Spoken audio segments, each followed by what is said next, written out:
Today's podcast features two separate, unique stories that share a theme: vacation horror stories.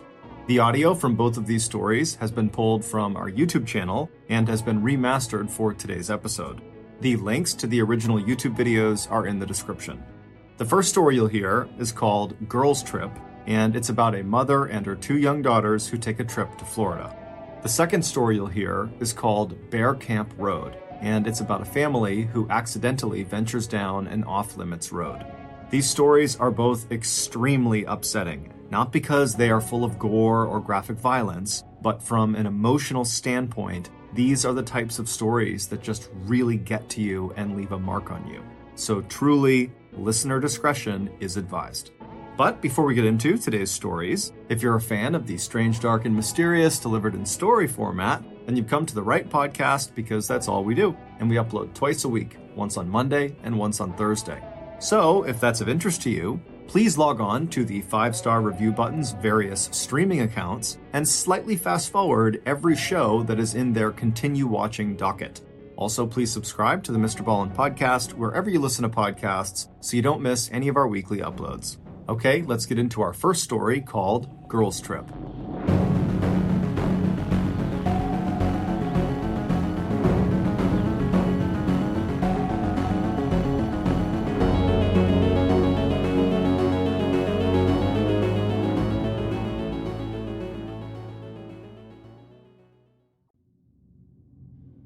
On the far west side of Ohio lies a small town called Wilshire. In 1989, there were less than 600 people that called this place their home, and virtually all of them were middle-class Americans. Most of them were farmers or factory workers, or they worked in one of the very few small businesses in town. While Wilshire was certainly not the most exciting place to live, it did have a reputation for being a nice place to raise a family. It was a tight community of people that looked out for one another. One family that was part of the Wilshire community in 1989 was the Rogers family. They consisted of the parents, Hal and Joan. Joan went by Jo, and they were both 36 years old, and they had two daughters, Michelle, who was 17, and Christy, who was 14. Hal and Jo had met in high school. Jo was very outgoing and popular, and Hal was reserved and quiet. But despite their extreme differences, they actually complemented each other very nicely, and they seemed to bring out the best in the other. By their senior year, Jo had become pregnant with Michelle, and so after graduation, the teen couple got married and they moved into a dairy farm to start their life together. And a few years after that, Christy was born and their family was complete. Over the years, Hal and Jo worked extremely hard on their farm, but it just wasn't enough to pay the bills. So to make ends meet, Jo had to get a second job working nights at a factory where she drove a forklift and worked the assembly line. While life was certainly not very easy for the Rogers family, they always found a way to stay positive and upbeat. The girls were very popular in school and made friends easily, and when they were home, they were always goofing around with the farm animals that they loved. As for the parents, they always carved out time every week where just the two of them could sneak off and get breakfast or dinner together. But their simple, happy way of life would be shattered later that year when it was discovered that Hal's brother, John, who actually lived with them in a trailer on their farm property, had secretly been assaulting Michelle for the past 3 years. Michelle hadn't told anyone because John had threatened to kill her, but when inappropriate pictures of her turned up inside of his trailer, his horrible secret was out. John went to jail for a very long time, but the damage he left behind was unbelievable. Michelle couldn't even talk about what happened to her. Meanwhile, Hal, her father, was just beside himself. He could not believe that right under his nose, someone was harming his daughter, and that it was his own brother doing it. He wanted to kill his brother, but his brother was in custody, so he couldn't. And making this situation even more painful, Hal and John's mother wound up siding with John. She believed Michelle was lying and had set John up, and she began saying this publicly, and it spread all throughout town.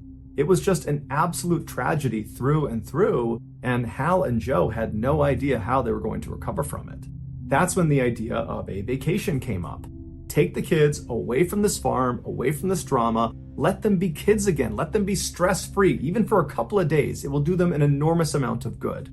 And so Hal decided he would actually stay back at the farm, and just Jo and the girls would go. It would be a girls' trip. When Jo told her daughters, they were ecstatic. They had never been on a vacation before, and in fact, neither had Jo. Joe told the girls that they needed to plan out this trip, pick the place they wanted to go, plan out the itinerary, but keep in mind they had to drive wherever this vacation was going to be, and their budget was going to be fairly tight. The girls decided on Florida, and for weeks they meticulously planned their itinerary, trying to maximize sightseeing opportunities both on the road trip and also at their destination. Finally, on May 26, 1989, the day had come for the girls to head out on their journey. They said bye to Hal, and then they loaded up into the light blue family sedan, and they were on their way. The trio drove south for about 8 hours on I-75 through Ohio, Kentucky, Tennessee, all the way to Georgia, which was their halfway point. They found a motel, they crashed there for the night, and then the next morning they got up early and they finished their trip all the way into Florida. And for the next couple of days, they followed their itinerary and went to amusement parks and zoos and other attractions all over the Sunshine State. They were really having a great time. In fact, on May 29th, Joe sent a postcard to Hal that she kind of jokingly said, "The girls are dragging me all over the state. All I want to do is relax." But the tone of the message was really that she and her kids were having a wonderful time. On June 1st, the girls left Orlando, Florida, and made their way to Tampa, Florida, where they planned to go to one more amusement park before they had to turn around and head back to Ohio. Hal had been told they would be back on June 3rd. But when June 3rd came and went and the girls did not show up in Ohio, Hal was not immediately concerned. Hal was very restrained and composed. He almost never showed any emotion. So when things didn't go to plan, he didn't panic. He just assumed that Joe and the girls had decided to stay a little bit longer. They had each other and they would be fine, and he would see them in a couple of days. But over the next couple of days, the girls did not show up and they never communicated with Hal. And so on June 6th, Hal went to the police and he reported his family missing. The police investigation was slow at first because there was a general belief that these women had decided to just stay out longer because they didn't want to come back to this dairy farm that now was home to a lot of terrible memories after this revelation about their uncle. But 2 days after Hal went to police, everything changed. That morning, a motel maid in Tampa, Florida, noticed something odd about room 251. She had cleaned it earlier in the week and had made the beds and put the towels up and moved the occupants' luggage onto chairs and tables so it was nice and neat. And now she was coming back to clean it about a week later, and the room still looked exactly the way it did when she had cleaned it. The beds were still made, the towels hadn't been touched, and the luggage was positioned around the room just as she had set it up. So she tells her manager, who thought it was strange enough that he called the police and told them about it. The police in Tampa went out to this motel, and they discovered that room 251 was registered to missing people: Joan Rogers and her 2 daughters, Michelle and Christy. The motel manager told police that the trio had checked in on June 1st, but after that, no one had seen them. The police searched their room, and they found their camera, and the final 2 pictures that had been taken were taken inside this motel room. One was of Michelle crouching down, rummaging through her suitcase, looking like she's getting ready to go out somewhere, and the other was taken from inside their room, looking out over their balcony out towards Tampa Bay as the sun was beginning to set. The rest of the search of the room did not turn up any significant evidence. All they knew was the women were not there. And so using the motel as a center point, they began searching the area, and pretty quickly they found Joe's car parked a mile away from the motel near a public boat ramp. Joe and her daughters were nowhere to be found, and initially, there was nothing inside or outside the car to indicate where they might have gone. But upon closer inspection, they found 2 brochures sitting on the floor of the car, and on each of them was some handwriting. The first brochure had a note that was clearly written by Joe, and it was directions to the boat ramp where the car was parked. On the other brochure, the other note, the handwriting was not Joe's or her daughter's. It was some other person's handwriting, and that one was directions to the motel where Joe and her daughters were staying. The police had no idea who wrote the second note, so they started by focusing on Joe's note, the directions to this boat ramp. Specifically, they were looking at the last couple of words in her note, where she wrote blue with white. And investigators assumed what this meant was when she got to this boat ramp using these directions, she needed to look out for something that was blue and white. And what would be blue and white at a boat ramp? Boats. And that's when the police made a terrible connection. 4 days earlier, the Coast Guard had made a discovery out in the bay about 25 miles away from where Joe's car had been found. At the time, no one was connecting this discovery to the 3 missing women from Ohio because no one in Tampa knew about the 3 missing women from Ohio. but now that they did know about them, the connection was obvious. While it would take 3 years to finally put all the pieces together, the police would eventually figure out what happened to Joe, Michelle, and Christy. On the morning of June 1st, they got in their car and they left Orlando and made their way to Tampa. When they got to Tampa, they couldn't find their motel. So Joe pulled over on the side of the road and she got out her brochure that had a map of the area. And as she's studying her map, trying to figure out where she is, a man approaches the car. He was white, he was in his 30s, he was average height, average build, he had blonde hair and a mustache, and was just overall kind of unremarkable and unthreatening. And so he went up to the driver's side window and Joe rolled her window down and he said to her, are you guys lost? I see your Ohio license plates and you're pulled over here. I'm from the area. Can I point you in the right direction? And Joe would say, actually, yeah, we're lost. We can't find our motel. Do you know where this motel is? And this guy would say, oh yeah, I know where that is. Here, give me that brochure and I'll write the directions down for you. So Joe hands the brochure up to him and a pen and he writes down directions to the motel they're staying in. And then after he gives it back to her, Joe thanks him and he says, hey, would you guys want to come out on my boat tonight and watch the sunset out on the water? It's beautiful. And Joe and her daughters thought, you know what? This guy's friendly. He's helpful. He seems pretty nice. Sure, we'd love to go with you. And so this guy says, great, I can't wait to see you. And he proceeds to give Joe directions of how to get to this public boat ramp where his boat is. And so she takes notes on the other brochure as he's talking. And then he tells her also, when you get there tonight, look out for my boat. It's blue and white. And so she makes the note blue with white.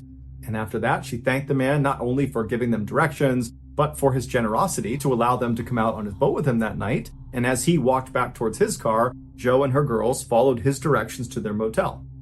They got there around 12:30 p.m., they checked in, and then after that, it's not really clear how they spent their afternoon. Whether they went to the beach or a park or something like that, we don't know. But at 7:30 p.m., they were spotted leaving the motel restaurant. And then after that, they went up to their room for a little while to get ready for their trip out on this boat with their new friend. And as they were getting ready, putting their bathing suits on and shorts and jackets, Joe or Christy got out the camera and they took a picture of Michelle as she was crouched down getting ready. And they also took a picture of their view from the balcony out over the bay as the sun was starting to go down.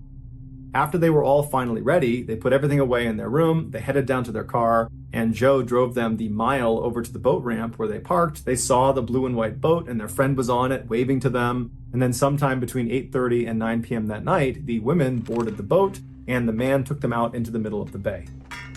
Exactly what happened out on that boat, out on the water, is not entirely clear.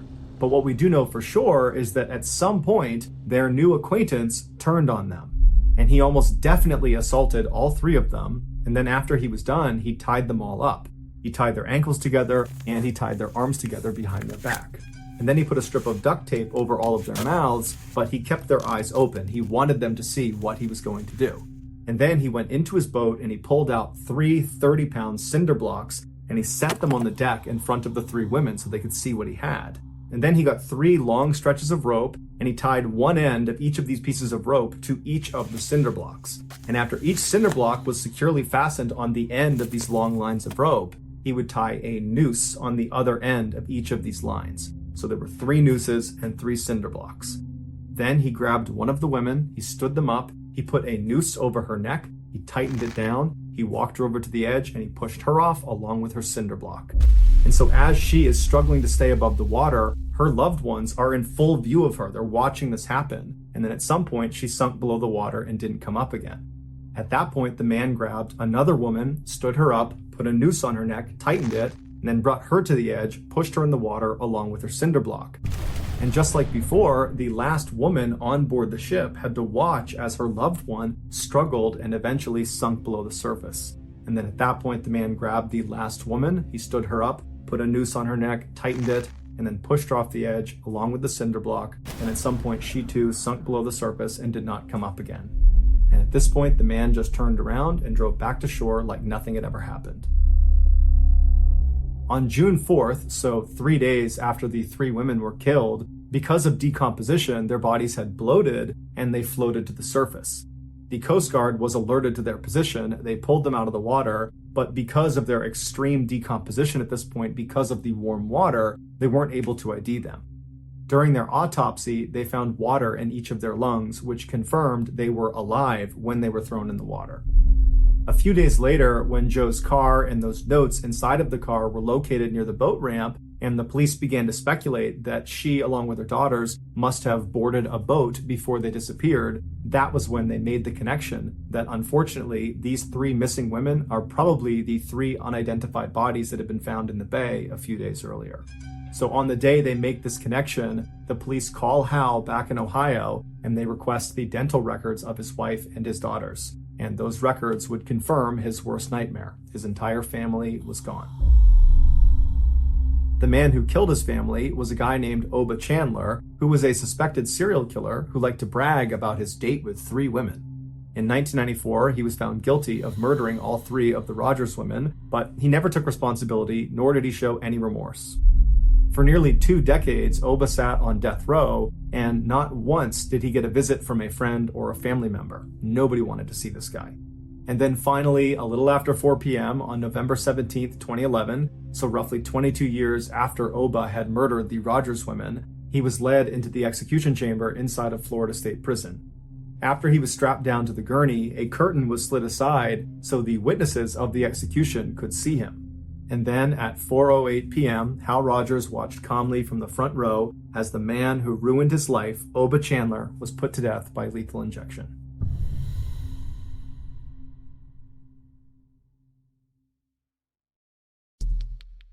The next and final story of today's episode is called Bear Camp Road.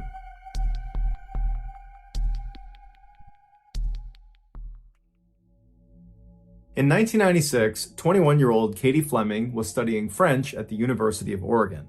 That summer, she was invited to go on a camping trip with some very close friends and some people she had not met before. Their destination was this beautiful spot along the Sierra Nevada mountain range in California, but as soon as they got there, Katie did not take in any of the beautiful scenery. Instead, she fixated solely on 25-year-old James Kim, who was one of those people she had not met before that was going on this trip. And for the people that were on this trip, they would say James and Katie immediately just fell in love with each other. And for the duration of this trip, they were inseparable. And then when they got back from this trip, James would actually move from Seattle to Oregon to be with Katie. And then after Katie graduated from college, the two got married in Las Vegas and then settled in San Francisco. James, who loved technology and always had, was quickly hired by a tech company to try out new technology and then write a review for the average consumer. Basically, James got paid to play with toys, and so he loved his job.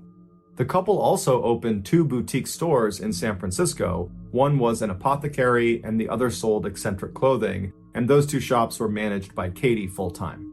By 2006, the Kim family had become very successful financially, and they had grown in size. They had a 4-year-old daughter named Penelope and a 7-month-old daughter named Sabine. Katie and James both adored their kids, but James especially was known for blowing off virtually everything and anyone to be with his daughters. In fact, his friends and family would say you couldn't even have a conversation with James if his daughters were in the room, because James would get distracted and just stare at his daughters and then would eventually just leave mid-conversation to go play with them. James was also known to bring his daughters to work virtually every chance he got, even if it really wasn't allowed at this company.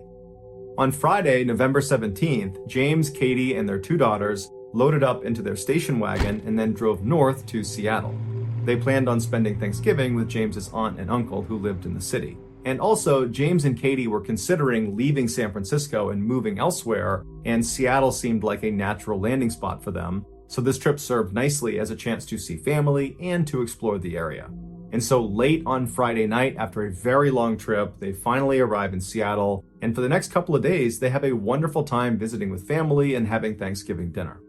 On Friday, November 24th, so a day after Thanksgiving, James, Katie, and their daughters loaded back up into the station wagon early in the morning. They said bye to James's aunt and uncle, and then they hit the road. But instead of just driving straight all the way to San Francisco, which would have taken the entire day and then some, they decided to make a stop in Portland, Oregon, where one of Katie's very close friends from college was going to meet them for lunch. And so after about 3.5-4 hours, they arrive in Portland, they meet Katie's friend, and they have this nice lunch. And then afterwards, the family retired to a hotel where they crashed for the night. The next morning, the plan was originally to just get in the car and then drive all the way back to San Francisco. But Katie suggested to James that instead of just driving all day, why don't we just stay here for part of the day, leave in the afternoon, and we'll stop somewhere between here and home. We'll break up the drive one more time. James thought it was a great idea. They pulled out the map, and Katie found a nice family-friendly vacation spot that was almost exactly halfway between where they were and home. It was called the 22-Ton Lodge, and it was located on the coast of Oregon in a town called Gold Beach. And so James and Katie think, perfect, this is exactly what we needed. Katie calls the lodge and she makes reservations for that night. And so that afternoon, after the family spent their nice day in Portland, they hopped in the car and they began traveling south towards the 22-Ton Lodge. At about 8:30 p.m., the family was still on the road making their way when James got really hungry and said, let's pull over and get a bite to eat. So the family pulls over at a Denny's restaurant in Central Oregon. They go inside, and then after a quick bite to eat, they get back out and they're on the road at 9 p.m. From the Denny's to the lodge was about a 2.5-hour drive. But after driving for 2 more hours, James realized they had missed a turn. So he told Katie about it, they looked at the map, and they realized if they were to backtrack all the way to that turn, it would add several more hours onto their trip. And so they began looking for an alternative path, and they found one. Instead of going all the way west to the coast and then all the way south to this lodge, which was the original plan, they could just go south from where they were all the way until they were parallel with this lodge. And then from there, they could just cut west along this road called Bear Camp Road that would basically go straight to their destination. But what this map did not do a good job of explaining was just how dangerous Bear Camp Road was. It started at 900 feet of elevation, but very quickly went all the way up to 4,000 feet of elevation before it went over the backside of this mountain down to Gold Beach and where this lodge was.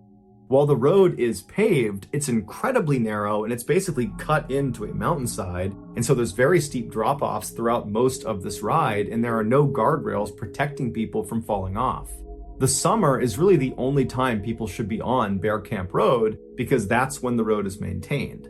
In the winter, the road is not plowed, it's not maintained, and so even a light snowstorm could make the road totally impassable.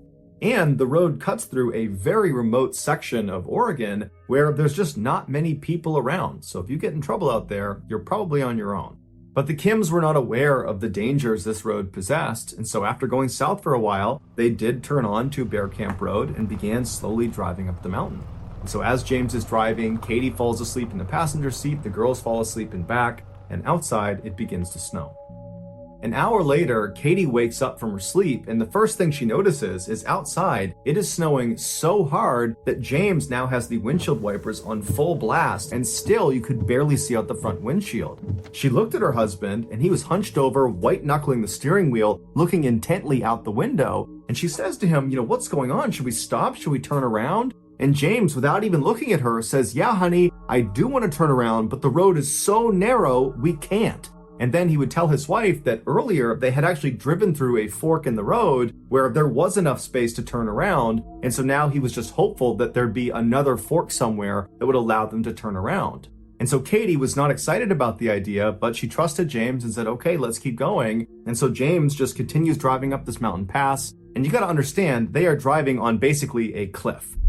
On the left side, left of James, is just a sheer drop off. And the road is totally slick from the snow. And so periodically as James is driving, even though he's only going about 5 miles an hour, he would begin to slip and slide, and he's right on the edge of this cliff. And so it was a very, very stressful ride. And after several more miles of this, they were not reaching any turnaround. In fact, they would have to periodically stop on inclines, put up the emergency brake, and one of them would have to get out and clear branches and rocks out of this tiny little road to continue onward. And so finally, Katie says to James, you gotta stop, you gotta back out of here. That's our only choice right now. And so James put the car in reverse, and he opens his car door so he can look down at the edge of this cliff to make sure he doesn't accidentally veer off of it. And so very slowly, without even applying the gas, he began going in reverse, making sure he didn't go off the cliff. And for hours and hours they did this. This must have been so stressful. But finally, they make it to this fork in the road that James had seen much earlier, and they're able to make a decision. They had 2 paths they could take. They could turn around completely and drive nose out along the path they came in on all the way to the highway, but that was a very far drive and they knew that road was treacherous and there was a cliff drop off and it was really just as dangerous as what they had been on, and they really were not keen to be on that road considering the weather. Or they could turn left and go down the mountain on this path that was way wider than the paths they were on. It was like this huge road and it looked like it went straight to the bottom of the mountain. And they're thinking, we don't know where this goes. The signage is not clear where this goes. But you gotta figure if you're going lower in elevation, the weather will not be as bad. And maybe if you go down this road, there'll be houses or there'll be a gas station or there'll be something. But whatever it is, it's probably better than going that way or that way. And so James turned the car and began driving down this new road. Unfortunately, this was the worst choice they could have made. This road they were now on was this long, winding dead end that was used by loggers in the summer. Now, normally, this mistake by the Kim family would have been caught because there was supposed to be a big yellow gate that sat across this road just a little ways past this fork, blocking all traffic from proceeding any further. But vandals had recently come up and cut the lock on this gate, swung it open, and then locked it open. So the gate is completely off the road. And so as the Kims drove past where they normally would have been stopped, they didn't even see a gate. There was no gate anywhere. And so they just kept on driving. And from where this gate should have been, the road went from paved to dirt and full of potholes, and it narrowed considerably. The couple drove for 15 miles on this very tight, winding road that once again was on a cliffside until finally they reached another fork in the road where they could either go right or they could go straight, but there was no sign telling them which way led to what. And so James stopped the car right in the middle of this intersection, and he and Katie look at each other and they know they're in trouble. So they get their phones out and they try calling for help, but they have no service. And so as they're struggling to place calls, one of them realizes it's no longer snowing. It's actually raining, and a lot of the snow on the ground seems to be getting washed away. And so after not being able to place calls for several minutes, they decide, you know what, it's 2 a.m, we're tired, let's sleep here, we'll leave the car running, it'll be nice and warm, and when we wake up in the morning, this rain will most likely have washed away the snow, and we can just drive out of here. And so the two are kind of relieved as they're saying this out loud that this situation is not nearly as bad as it seems, we'll be just fine. And so Katie, James, their 2 daughters, they fall asleep with the car running, it's nice and warm, and when they wake up, Katie and James realize it's gotten much, much worse. At some point in the night after they fell asleep, the temperature must have dropped again, and that rain became very heavy snow.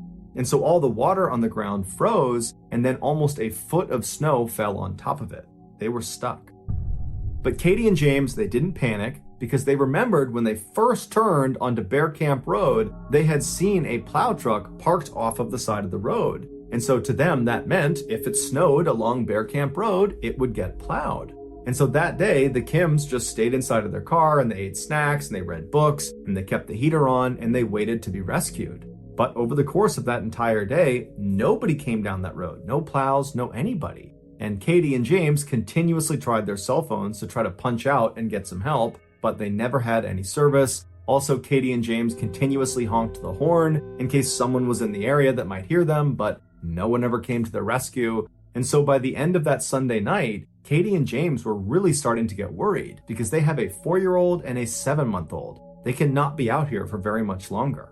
But they began to tell each other that, you know what, it's Sunday, maybe the plows don't come through on Sundays. Maybe they just don't work out here on Sundays. And so tomorrow, Monday, the plows will be out here, they'll come by and they will save us. Also, Katie and James began telling each other to reassure each other that, hey, tomorrow, Monday, that's the day we were supposed to be back in San Francisco. And so people are bound to notice our absence and they will report it to police and they will come out here and they will save us. So tomorrow we are going to get found. And so Katie and James, they put their 2 daughters in their car seats and James read them some bedtime stories and then the family fell asleep. The next day, Monday, the family did a lot of the same things they did the day before. They sat in their car, they kept spirits high, they tried to use their cell phones, which didn't work, they honked their horns to get people's attention, that didn't work, they tried to ration their food, and the whole time, they're keeping their eyes up each side of this road they're on in hopes a plow comes through. But all day long, no trucks, no plows, nothing comes down this road. Meanwhile, back in San Francisco, the family's absence was noticed by a family friend, but they didn't report it to police because they figured the Kim family had just decided to stay out a little bit longer and they would be back soon. By Monday night, Katie and James were officially terrified. They were almost out of fuel in their car. They were almost out of food. In fact, to compensate for their low amount of food, Katie had begun not only breastfeeding her 7-month-old, but also began breastfeeding her 4-year-old. Also, outside of their car, bears began kind of assembling and checking them out. And at first, Katie and James would scream and yell and try to scare them off, but the bears ultimately were not that fazed by them. They were not aggressive, but it meant the family did not feel comfortable getting out of their car. And so they're in this very claustrophobic situation where they are literally trapped inside of this small car where all the windows are covered with snow and they can't go anywhere, they can't call anyone, they're running out of their supplies. I mean, this is a terrifying situation to be in.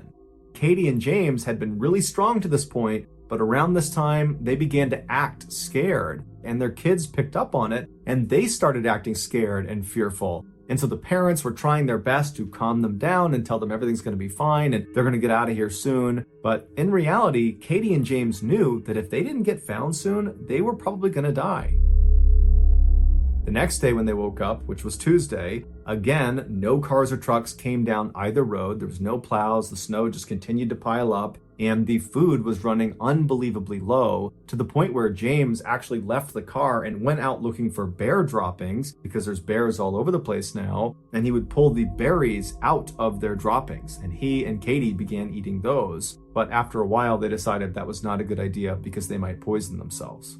Their daughters, who the day before had been acting out of fear and anxiety, were now lethargic and quiet. And the parents' response to this was to start fighting with each other about whose fault this was, when in reality, they were just totally scared about what might happen to them. Meanwhile, back in San Francisco, the family had still not been reported to police. And so that night, Tuesday night, the Kim family once again huddled up inside of their car. James read the kids' books, and then they all fell asleep. The next morning, Wednesday, they ran out of gas for their car. And so they had no way to heat themselves. And so James got the spare tire out of the back of the car and he rounded up some magazines inside of the car and he lit a fire for the family to stand around and try to warm up by. And it worked, but the fire very quickly died out and they couldn't find any wood that wasn't soaking wet to put on it. And so before long, they did not have a fire. And so all day that day, James and Katie were desperately looking up the road in hopes that a car or truck would come through. They never did. James and Katie tried their cell phones repeatedly, but they never got service. They honked their horns and they screamed out for help, but nobody heard them. And so before long, it was dark again and the family was huddled up inside of their now freezing car, and all they could hear outside was the sounds of bears marching around the area. And so I'm sure James and Katie thought to themselves, I wonder if we'll survive the night.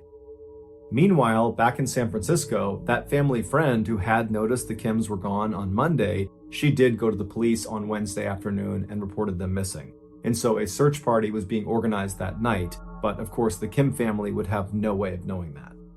The next morning, Thursday, the Kim family woke up, they survived the night, but at this point, James and Katie are speaking openly about the real possibility that they all might die. In fact, Katie says to James, you have to promise me if our 2 kids die out here, you have to kill me too.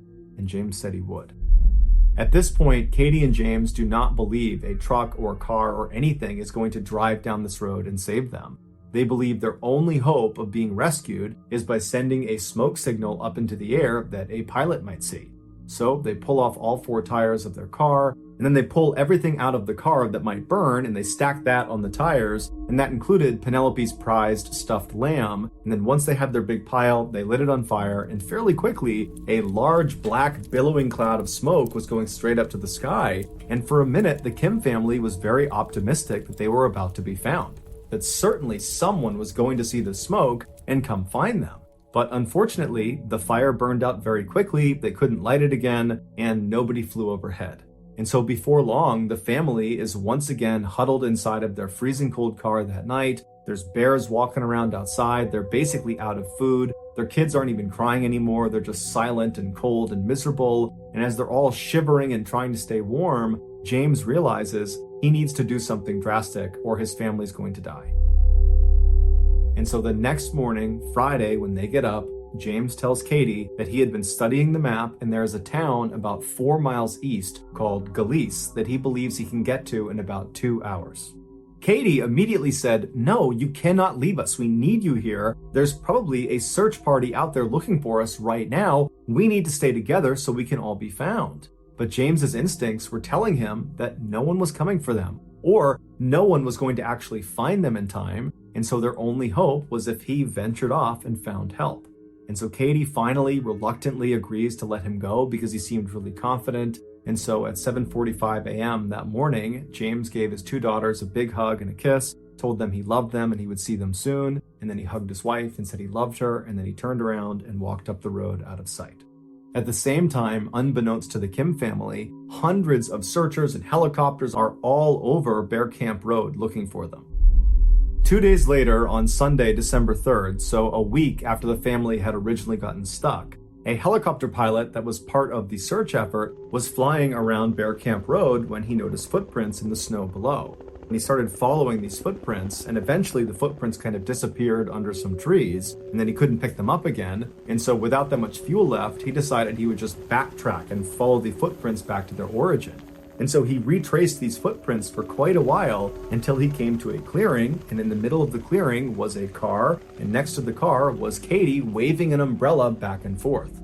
The pilot immediately knew who he was looking at, but he didn't have enough fuel to actually land and pick her and her family up. And so instead, he just hovered down as low as he could, and he made good eye contact with her to reassure her that, "I see you and we're coming for you." And then he marked on the map where they were. He flew off to the search headquarters, and just minutes later, another helicopter was spun up. They flew to that same location, and they were able to land in that clearing. And as soon as the pilot got out, he saw Katie running up to him, carrying her 2 daughters, who looked like they were in pretty good shape. And she's crying tears of joy, and she's thanking him profusely. And then when she's right up in front of him, she says, "Are you here because of my husband? Did James tell you where we were?"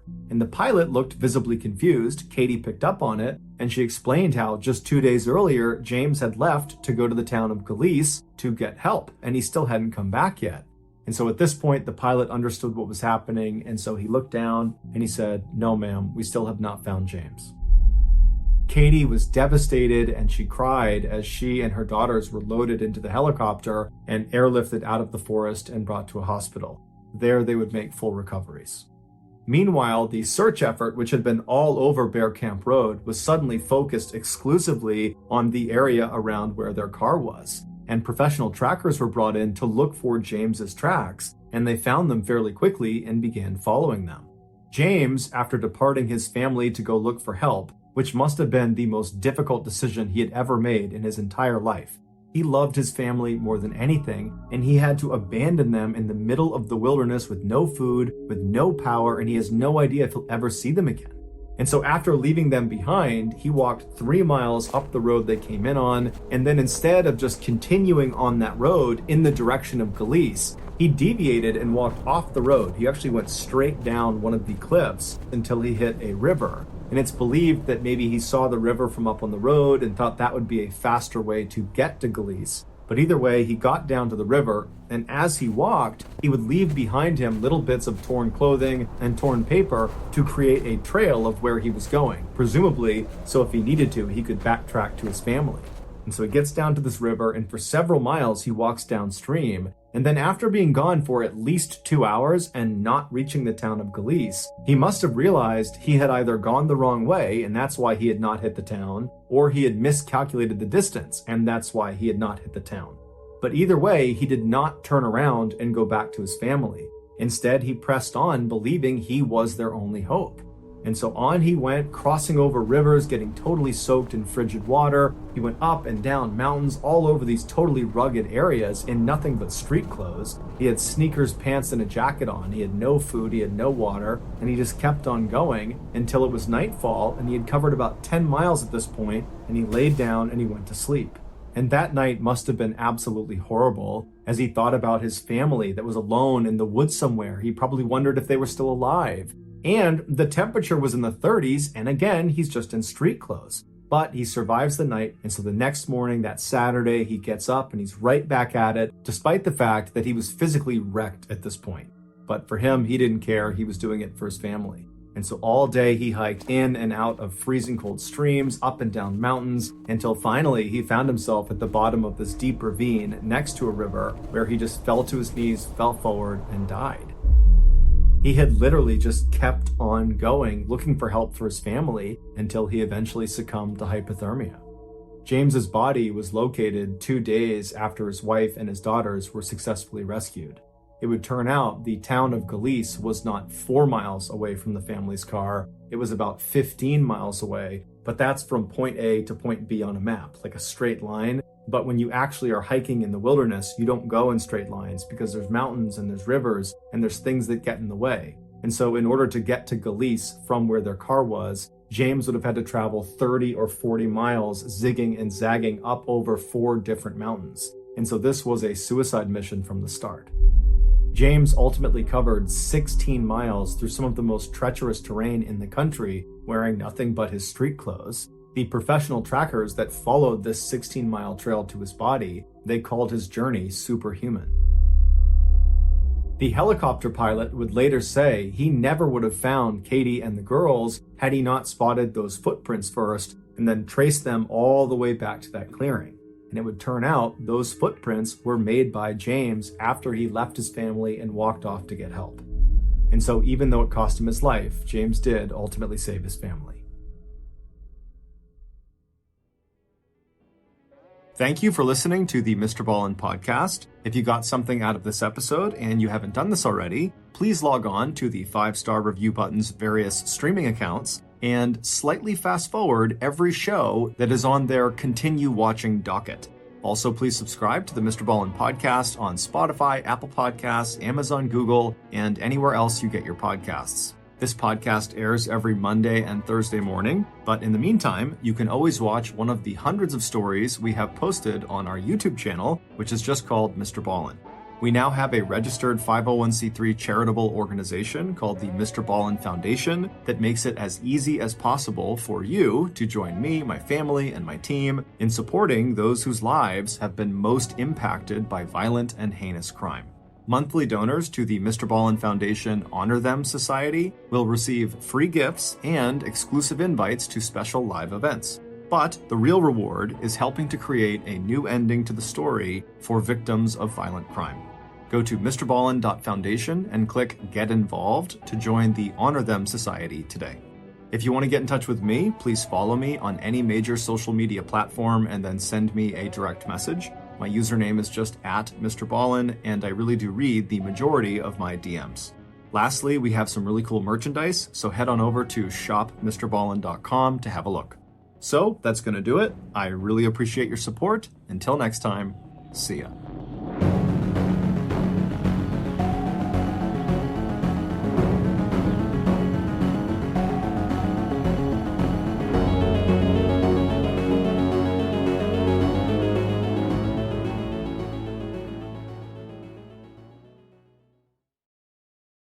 So tonight, I have a great story to tell you.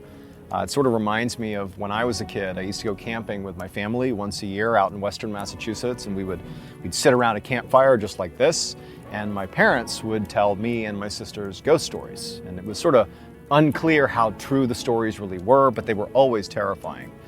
And this story that I'm going to share with you tonight is from Japan, and it happened about 50 years ago. And over the last 50 years, it's been shared many, many times, and there are many versions of the story, so it's sort of up to you to figure out how much you really believe is true here. But it is a genuinely frightening story.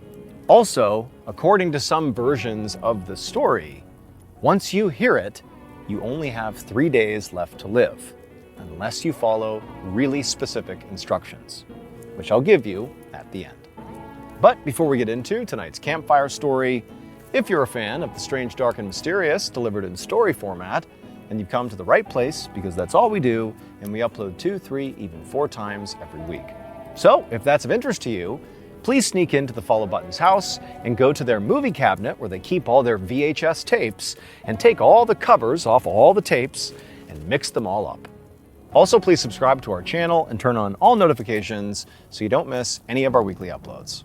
Okay, let's get into tonight's story.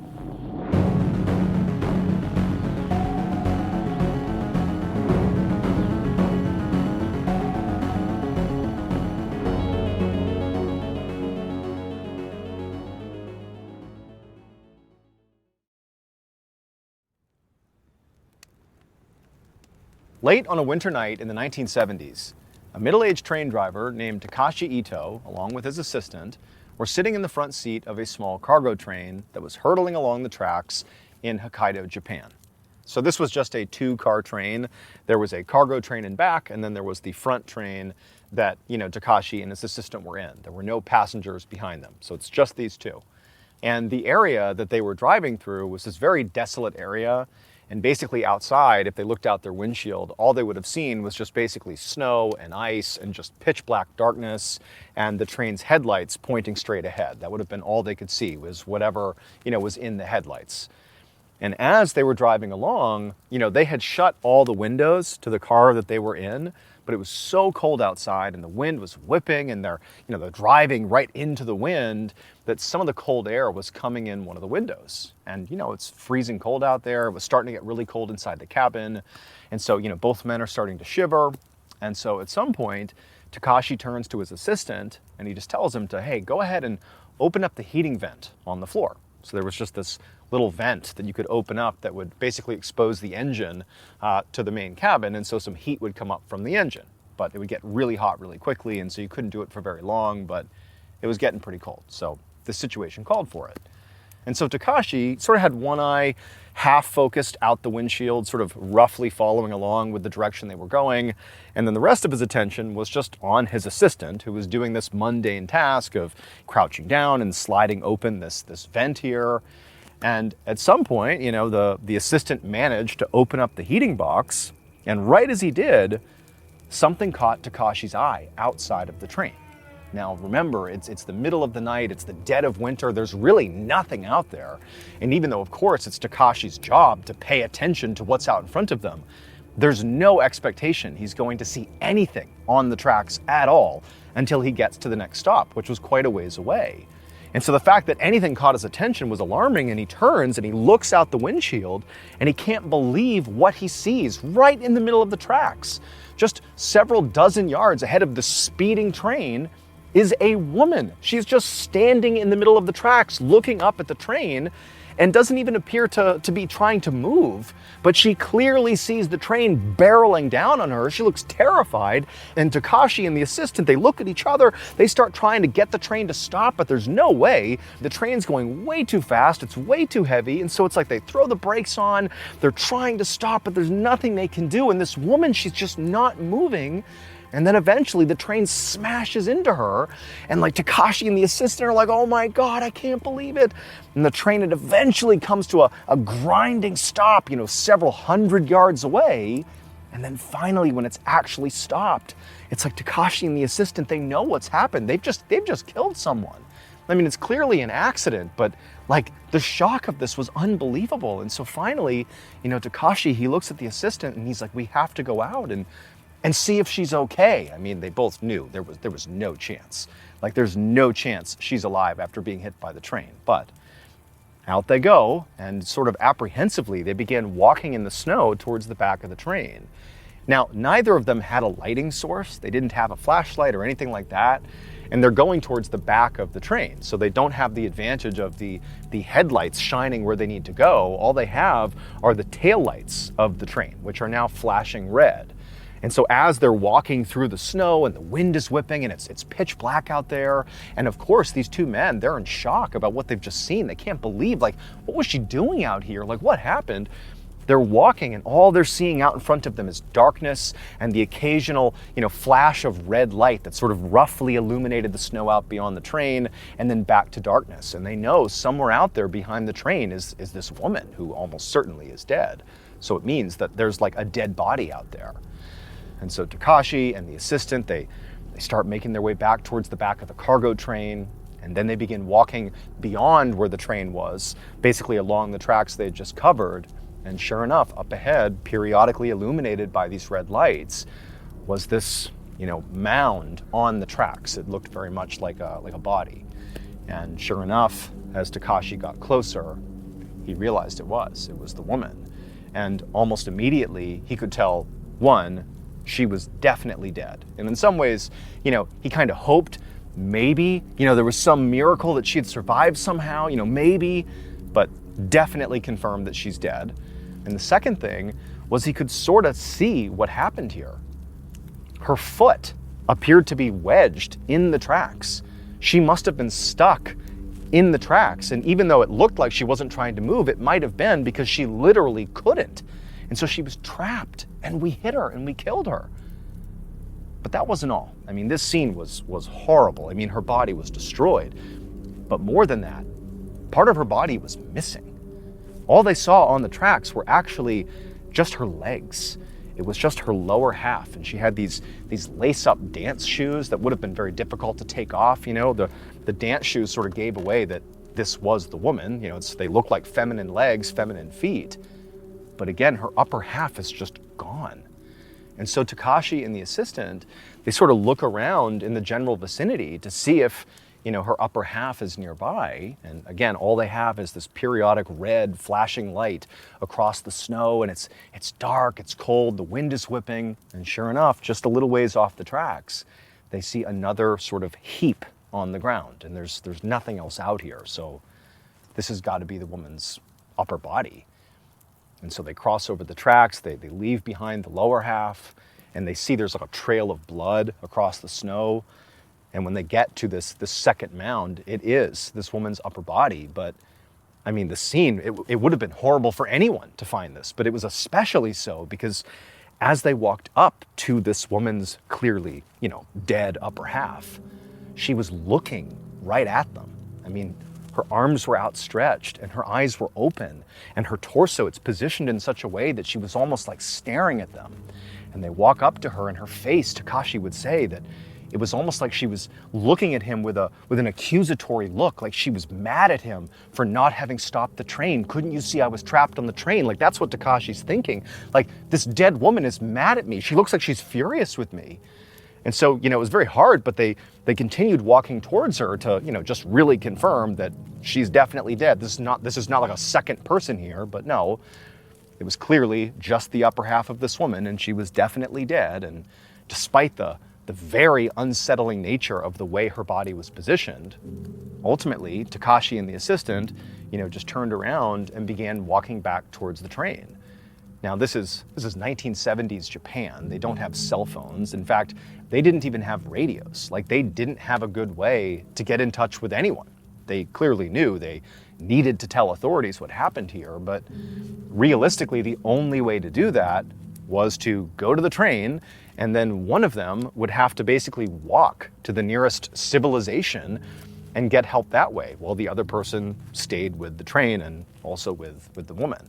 And so the two of them, they get back to the train, they get inside of that front car, inside of the enclosed warm space, and they shut the doors, and they sort of just look at each other like, okay, you know, this is obviously horrible, but like, what are we gonna do? And Takashi, being the more senior of the two, said, well, look, I'll stay here with the train. You, the assistant, go out and get help. You know, I'll be here when you come back.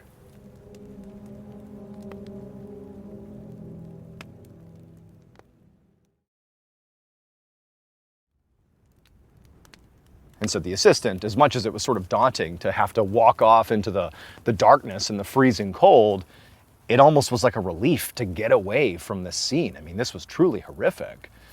And so, you know, Takashi watched as the assistant bundled up in his jacket, and he headed out the side of the car door, and then off into the darkness he went. And then Takashi was left alone inside of the train with, you know, this woman's body behind them on the tracks.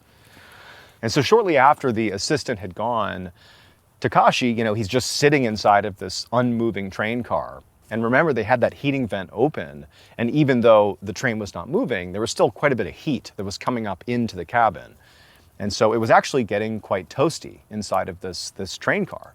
And Takashi is literally just not moving. He's just sitting there waiting, you know, just trying not to let his mind wander to this horrible thing that's happened behind him. And he found himself actually feeling kind of tired. I mean, he had had a really long day. I mean, he'd been up for nearly 24 hours at this point. And so suddenly he was like, man, maybe I ought to just lay down and close my eyes for a minute, because obviously when they come back here, they'll wake me up, like, no problem. And so Takashi did eventually get down on the ground right next to that vent, so he was really getting the maximum amount of heat. And he curled up and he closed his eyes. But pretty much immediately, once Takashi closed his eyes and effectively attempted to sleep, all he could see in his mind was that woman standing on the tracks looking up at him before she was struck by the train.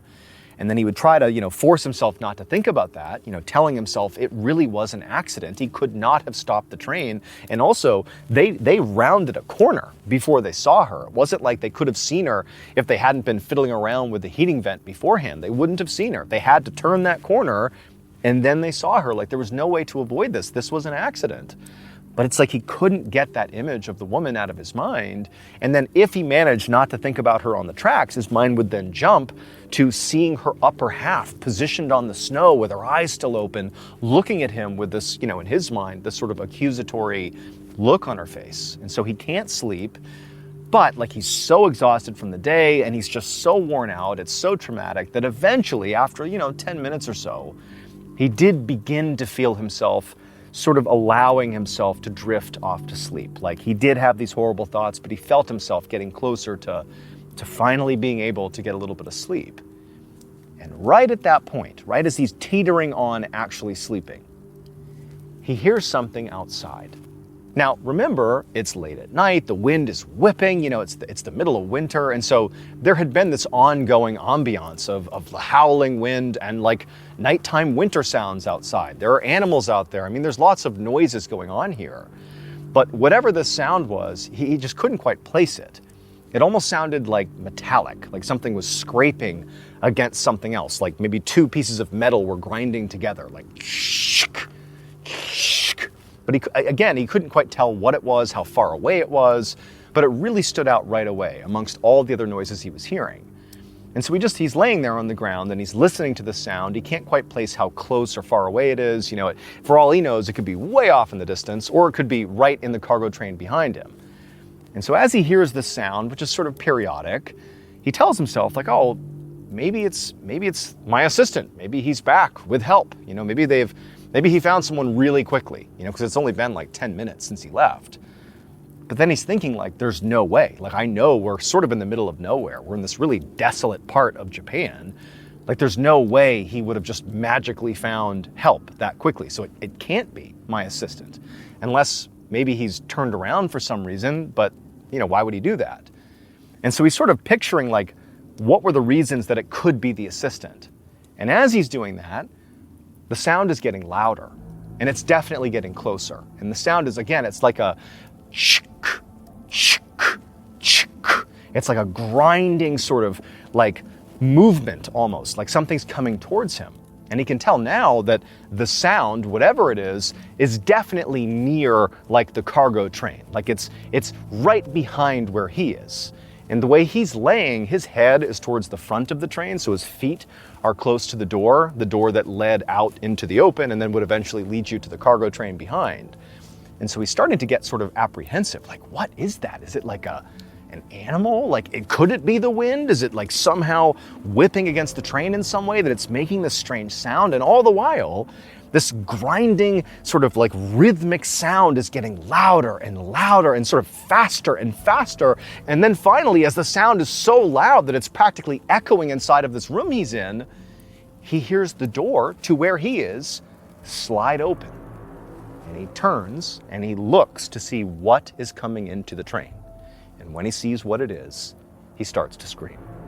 About an hour later, Takashi's assistant, who had managed to go get help, was in the back seat of a police cruiser along with two police officers who were driving in the direction of this train. There was actually a road that kind of cut out into this sort of desolate area that overlooked the train tracks, and sure enough, they pulled into this sort of carve out on the road, and the assistant pointed, and there it was. There was the train sort of off in the distance, sort of walking distance from where the car was. And so the cops, they parked, and all three of them, they get out, and the police officers, they had flashlights.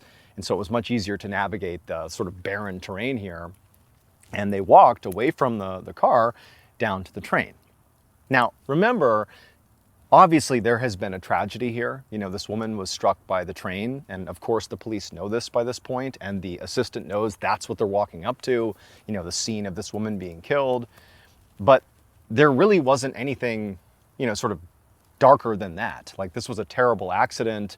But it's sort of like, we just got to follow protocol now. We got to go down there, we got to figure out what happened and sort of, follow process, if you will. And so the three of them, they know what they're walking into, right? They're going to meet Takashi. He's waiting in the train, and they're going to take it from there. And so they're walking through the darkness, and they're shining their lights, and the assistant is behind the two police officers, and they're walking up to the train. And when they get close enough to the train, the assistant begins yelling out for Takashi to let him know, like, hey, we're here, we're here, like, come on out. But Takashi doesn't call back. He doesn't come out of the train. But again, this is not like hugely alarming. The assistant's like, okay, maybe he fell asleep inside of the train car. And so the two police officers and the assistant, they make their way over to the door that leads into the front car of the train, and they slide it open and they step inside. It's a very small space, and Takashi's not in there. And there's no sign of anything bad that's happened. He's just not in here. And so the assistant's like, okay, that's weird. It's sort of odd that he didn't respond to us calling for him. He's not in here, but maybe he's in the cargo train, the second car for some reason. And so they leave the front train car and they go into the cargo train car, and Takashi's not in there either. And so at this point, the cops are looking at the assistant like, what's going on here? Like, where would Takashi be? It's the middle of the night. Like, it's just pure barren wasteland. It's ice and snow everywhere. Why would he leave? And so the assistant's like, maybe he left and he's with the body. Maybe he was just standing with the body or something. And so the two police officers and the assistant, they begin walking towards the back of the train and then begin following the tracks towards where, the lower half of this woman is, according to the assistant. And so down the tracks they go, and sure enough, eventually they see up ahead the legs that are sort of still stuck in the tracks. And as they're shining the light and they're calling out for Takashi, there's no answer, and Takashi is nowhere to be found. And so now the assistant's really getting worried. Like, it didn't make any sense. Where could he have gone? The only other place that made any sense was maybe over near the torso. But the assistant knows, like, of all places that at least he would want to be, it would not be near the upper half. I mean, that was so creepy. The way the body was positioned, the way it was staring at them. And he knew Takashi had been really unsettled by it. So why would he go over to that? But he told the cops, like, hey, shine the light sort of over there off the tracks, because the upper half of this woman, that's where she is. Maybe he's over there. And so they shine their lights in the direction of where the upper half was. And there's no Takashi. And there's no upper half. There is no torso. The woman's torso is gone. And where it was, very clearly, is this huge sort of like flattened section of snow with blood everywhere. And it's like this just horrible scene, but there's no upper body. So Takashi's gone, and this woman's body, her upper half anyways, is gone. And so now, like, the assistant and the officers, they really don't know what to make of this. But the first thought, at least from the assistant, was, maybe a bear came through and was, basically taking the woman's body to go eat it or something. And maybe Takashi was out here, and maybe he got chased off by the bear, or worse, maybe he got attacked by the bear. And this sort of made sense. Like, oh my God, like, is there a bear nearby? Like, do we need to go in the train just to seek safety here? And so the police officers, they're sort of scanning their lights around, trying to see if maybe Takashi's nearby. And at some point they notice there's actually boot prints that leave where the torso had been. And they sort of took off into the night, sort of away from the train, sort of off into the distance. Now, there didn't appear to be any bear tracks around, but again, they're thinking that's what it could be, but they see these boot prints and they're like, we gotta go check. We gotta see if maybe these prints will lead us to Takashi. And so Takashi and the two officers, they begin following these tracks, and as they do, they see the prints, these boot prints, get farther and farther apart, like Takashi was running, like his stride was getting longer and longer, and there's blood everywhere, like this drag mark of blood all over the snow. And they follow these prints all the way past the train, way off into the night, where they finally stop in front of this huge utility pole. And at this point, they're looking around like, where's Takashi? Like, where did he go? Like, there's nothing down here. And then at some point, they hear something above them. And so the police officers, with their flashlights, they shine up towards the top of this utility pole, where at the top, there was this fairly large metal platform. And as they shine their lights up, they see Takashi. and he's draped over the edge of this platform, totally lifeless. His arms are dangling down, and he's got this horrible, huge wound across his stomach. He's bled all over. He's clearly deceased. And so they're shining their lights up at him, and like the shock of seeing Takashi is horrible. They back up. They're like, oh my God, is there a bear here? Did the bear somehow get up there with Takashi? Like what's making that noise up there? And they're shining their lights, and at some point they hear a noise again. And then as their lights are aimed towards Takashi in this platform, this figure sort of emerges above Takashi, like it crawled over Takashi, and it peered down at the two cops and the assistant. And it was the woman's torso. It's like her upper half. She sort of looked down at them, blood's all over her, and she's sort of clutching on to Takashi. And then in one move, she sort of thrust herself over his body and began pulling herself down the pole towards the men. And the men, they immediately start yelling, and they turn and they start running. And as they're running off, all they can hear behind them is chick, chick, chick, which is the sound of this woman dragging herself through the snow towards them.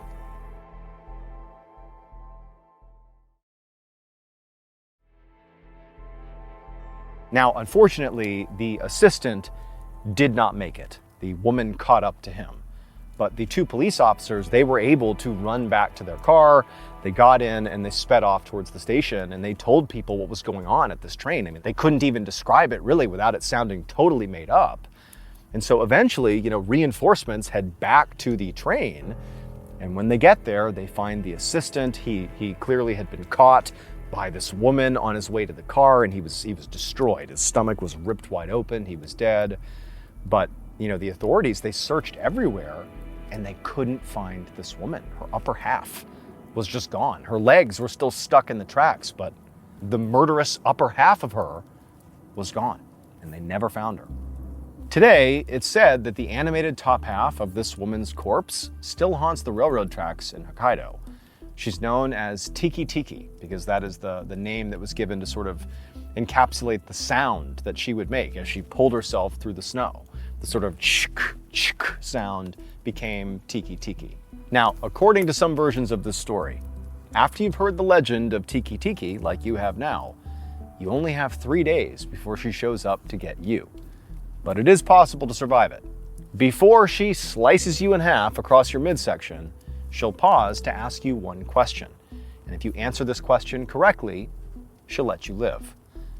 The question is, do you need your legs? And the only correct answer, spoken exactly like this, is yes, I need them right now.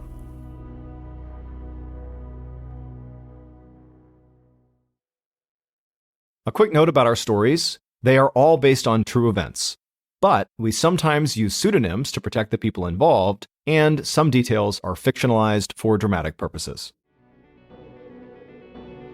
The Mr. Ballen podcast, Strange, Dark, and Mysterious Stories, is hosted and executive produced by me, Mr. Ballen. Our head of writing is Evan Allen, produced by Jeremy Bone and Cole Lacasio. This episode was written by Karis Pash Cooper. Research and fact-checking by Shelley Shue, Samantha Van Hoos, Evan Beamer, Abigail Shumway, Camille Callahan, Alex Paul, Ben Fasciano. Research and fact-checking supervision by Stephen Ear. Audio editing and post-produced by Whit Lacasio and Jordan Stidham. Production support by Antonio Manata and Delana Corley. Artwork by Jessica Clogston-Kiner. Theme song, Something Wicked, by Ross Bugden. Thank you for listening to the Mr. Ballen podcast. And just a reminder, every new and exclusive episode we put out on the Mr. Ballen podcast, you can also now watch on the Mr. Ballen YouTube channel that very same day. And trust me, some of these stories you truly have to see to believe. Again, my YouTube channel is just called Mr. Ballen. If you want to listen to episodes 1 week early and ad-free, you can subscribe to SiriusXM Podcast Plus on Apple Podcasts or visit SiriusXM.com/Podcast Plus to listen with Spotify or another app of your choice. So that's going to do it. I really appreciate your support. Until next time, see ya.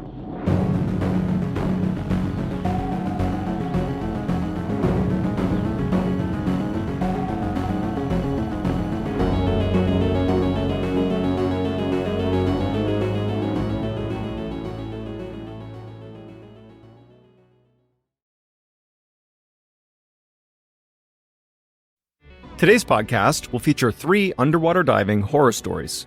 The audio from all 3 of these stories has been pulled from our main YouTube channel and has been remastered for today's episode. The links to the original YouTube videos are in the description. The first story you'll hear is called The Nest, and it's about a father and son who try out their new Christmas present. The second story you'll hear is called Collapse, and it's about 2 divers who get turned around underwater. And the third and final story you'll hear is called Panic, and it's about 5 men who attempt one of the most dangerous dives in the world. But before we get into today's stories, if you're a fan of the strange, dark, and mysterious delivered in story format, then you've come to the right podcast because that's all we do, and we upload twice a week, once on Monday and once on Thursday. So, if that's of interest to you, please tell the Amazon Music follow button that you're really sorry about all the hostility this year and offer to take them on vacation with you. When they agree, take them to Skinwalker Ranch and then punt them through the alien portal. Okay, let's get into our first story called The Nest.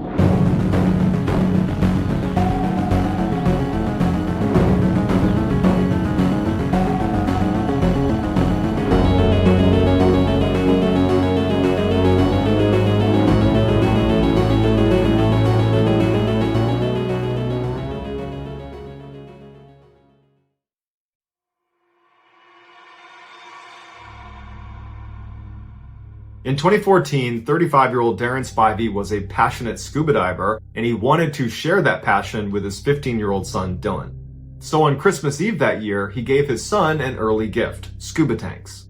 The pair was apparently so excited to use them that they planned on doing an early morning dive the very next day on Christmas. Later, Dylan's grandmother would tell the media that her grandson actually didn't really want to go on this dive trip, but he knew his dad did, and he adored his father and didn't want to let him down, so he decided to go anyways. The following morning, the father and son got up and they made their way to a local dive site, only to discover that the gate to the dive site was locked. The father still really wanted to do this dive, and so he decided he would take them to another dive site in Central Florida, which was inside of a wildlife management area that he knew was open 24/7 to hunters and hikers and divers. So the pair drove over to the entrance of this park, and sure enough, it was open. And so they went through and began driving down these windy back roads until they finally reached this dirt lot that was right next to a pond.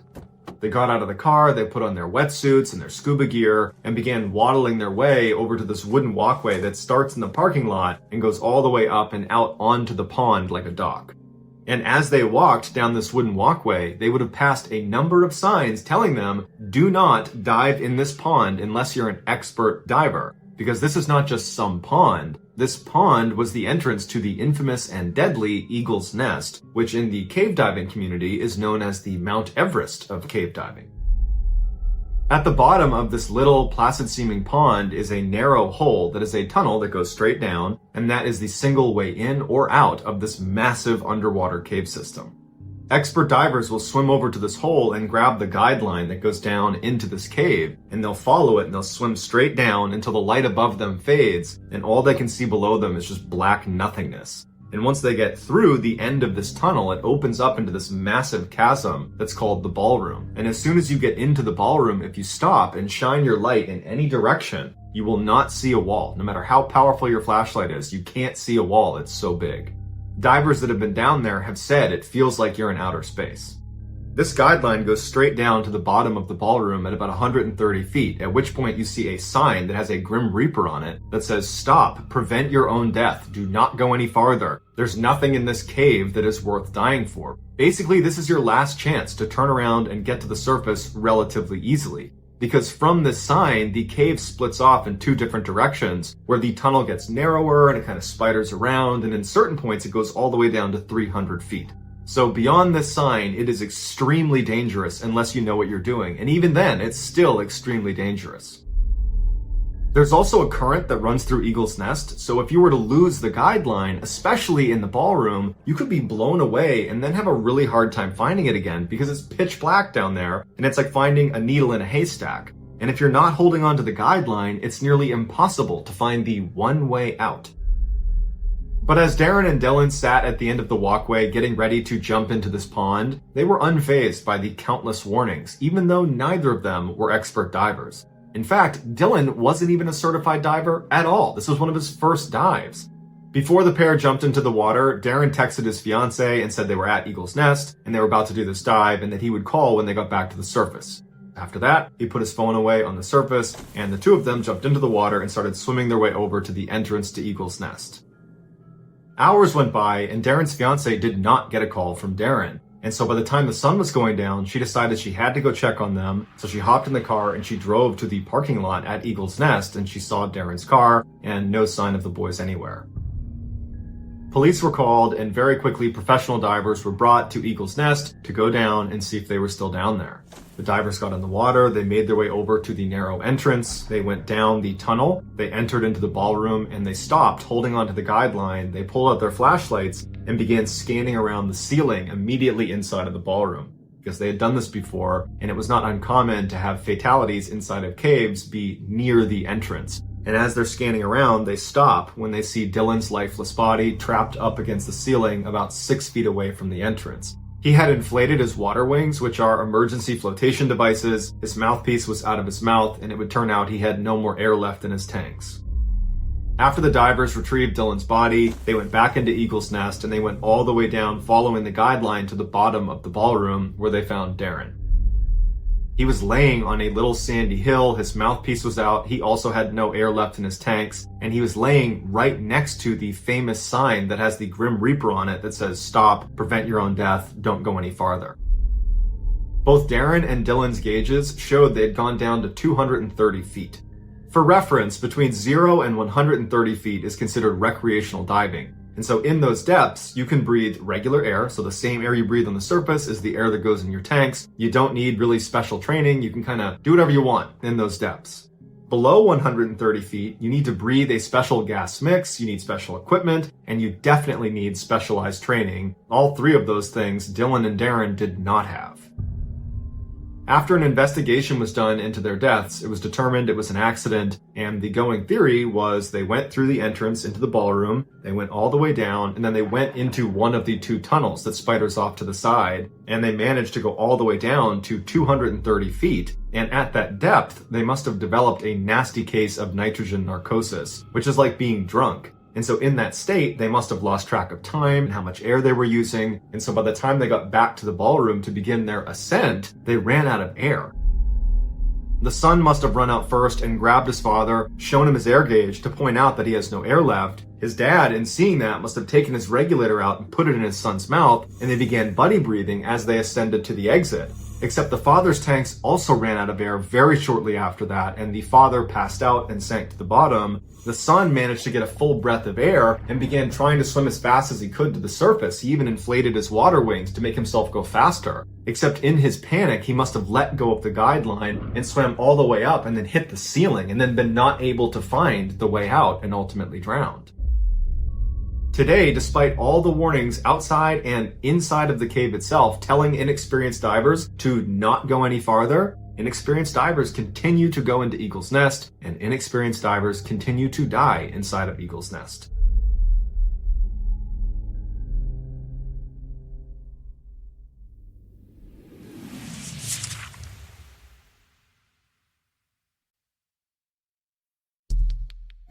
Our next story is called Collapse.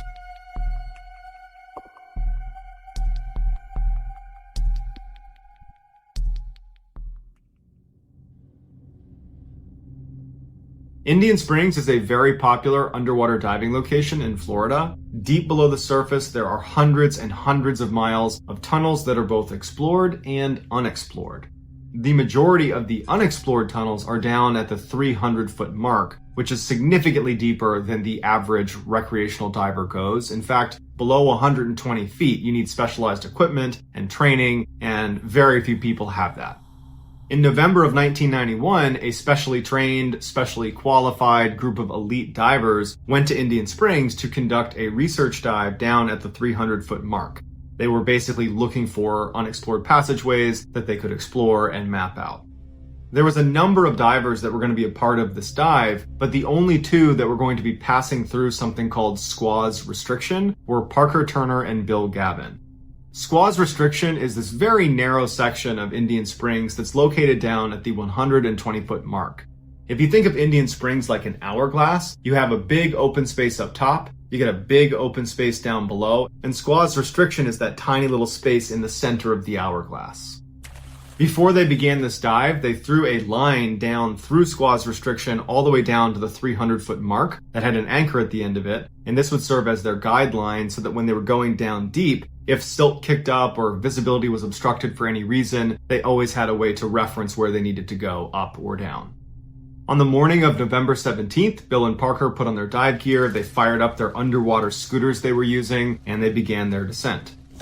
They made it down to squaw's restriction, and one by one they would lead with their scooter and their body would follow along past, and each of them were able to get through without any issue. Once on the other side, they took note that on the wall next to them, and this will matter later on, they noticed a sign that had been placed there. It was a very distinctive up and down arrow to show upstream and downstream flows.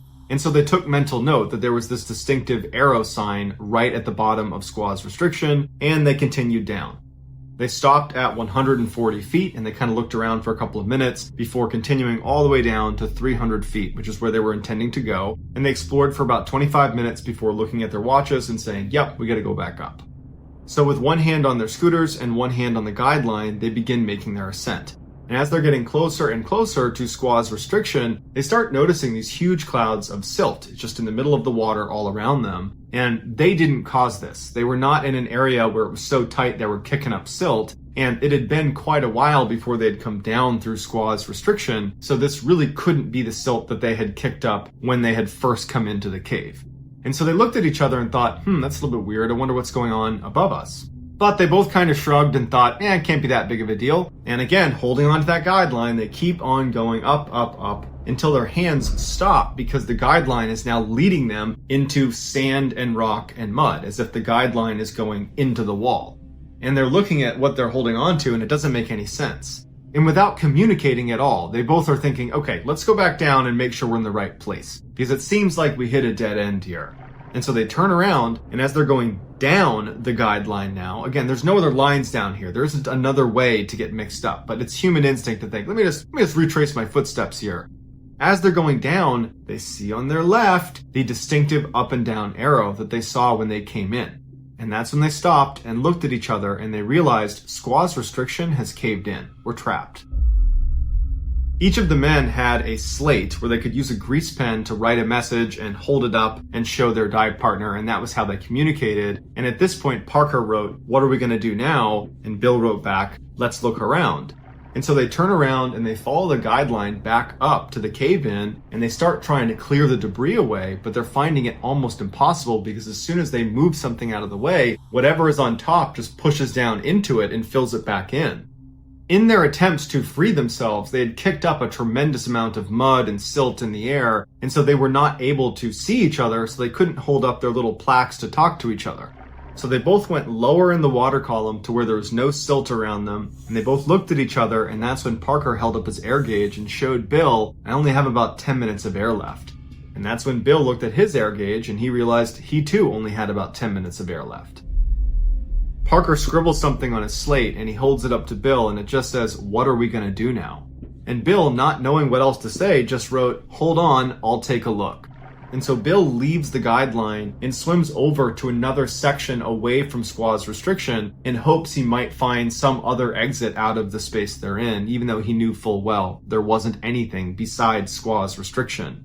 And after a couple of minutes of looking around and not finding an additional exit, he goes back over to where Parker had been when he had left him, except Parker's not here anymore.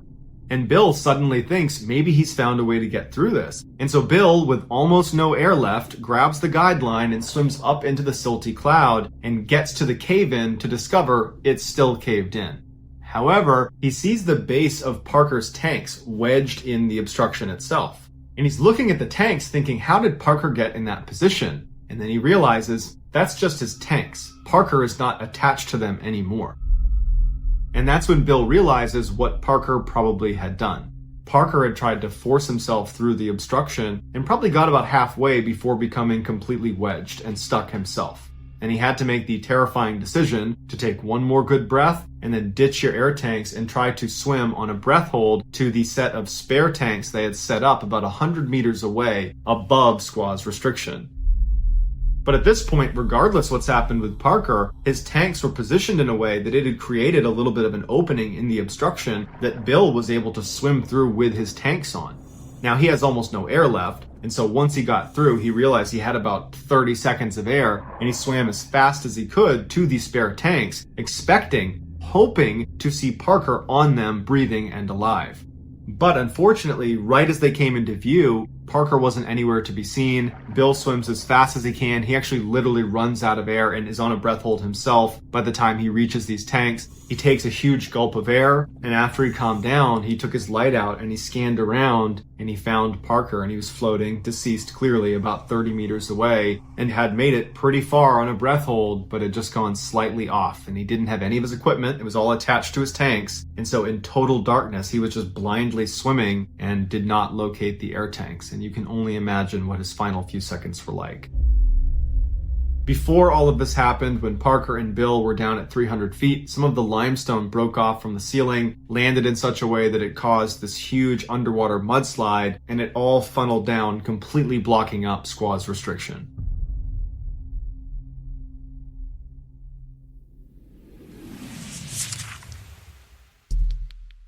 The next and final story of today's episode is called Panic.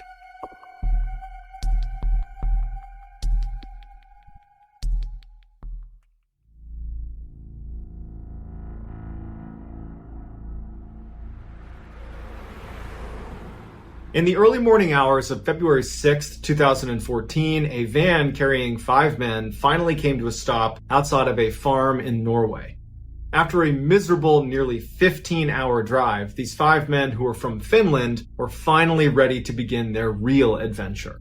They were going to be attempting one of the most dangerous underwater dives in the world. It is called the Traverse, and it is a 2-kilometer subsurface dive from one entrance of the Plura Cave to the other. The entrance they were going to start in was inside of the frozen pond next to this farm. 2 of the 5 men had actually done this so-called traverse before because they were the ones that discovered these 2 entrances were actually connected. But no amount of experience was going to limit the amount of physical risk they would have to take in order to complete this dive. The dive was so long, over 2 kilometers, that you actually needed a specialized underwater scooter that could propel you through the tunnel because you wouldn't be able to swim fast enough before you ran out of air. Which also meant if your scooter broke down in the middle of this pitch black underwater cave, you were screwed. The majority of the dive was going to be through this really tight tunnel where all along the ground were these limestone rocks that kind of poked up, where if you weren't careful, if you dragged your dry suit along them, you could tear it open. And then freezing water would go into your dry suit and you would die. Also, they were going to be using a diving rig known as a rebreather. So as a Navy SEAL, we used rebreathers. Basically, it takes your air and rebreathes it. So you're not breathing air into the water, you're breathing out into the system that scrubs your CO2 and then pumps it back into you. And you also combine that rebreathed air with pure oxygen, so you have a continuous cycle where you're just breathing pure oxygen. It makes for a really cool dive because you're looking around and there's no bubbles, but it's also very dangerous and your body doesn't really adjust well to having pure oxygen pumped into it. In fact, you can be poisoned from pure oxygen, and when you're diving at depth with a rebreather, on the way up, you can't just rocket to the surface. There are these things called decompression stops along the way up, where depending on how long you were at a certain depth, you need to wait at certain stops along the way back up to the surface and let your body decompress. If you don't do that and you just rush to the surface, you can get something called the bends, which is decompression sickness, and it can be fatal. Not to mention, there's a couple other nasty side effects of using a rebreather, like if you get water inside of your breathing loop, it can actually get into the CO2 absorbent that sits inside of your rig, and that can cause this acidic mixture to go back into your mouth, but you can't take the mouthpiece out because more water will get into it, and it'll flood your rig, and then you'll just drown. So you need to just accept that there could be acid in your mouth, and you need to either get somebody else to give you their mouthpiece or get a standby rig and breathe off of that, because there's no solution to this. You just gotta have acid in your mouth. Also, if you panic for any reason on a rebreather, you'll be breathing really heavy and your system will not be able to scrub the CO2 fast enough, and you'll have a buildup of CO2 in your body and you'll get hypercapnia, which can lead to disorientation and even passing out, which can be lethal underwater.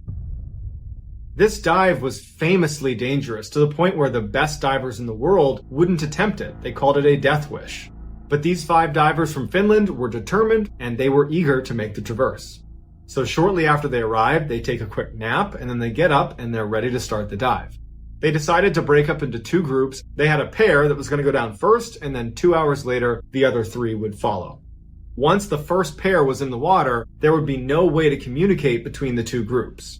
So the pair cuts a triangle into the ice with a chainsaw, they hop into the beautifully clear water, and very quickly they start descending down into this tunnel. Once they got down to the tunnel, they turned on their scooters and started heading out.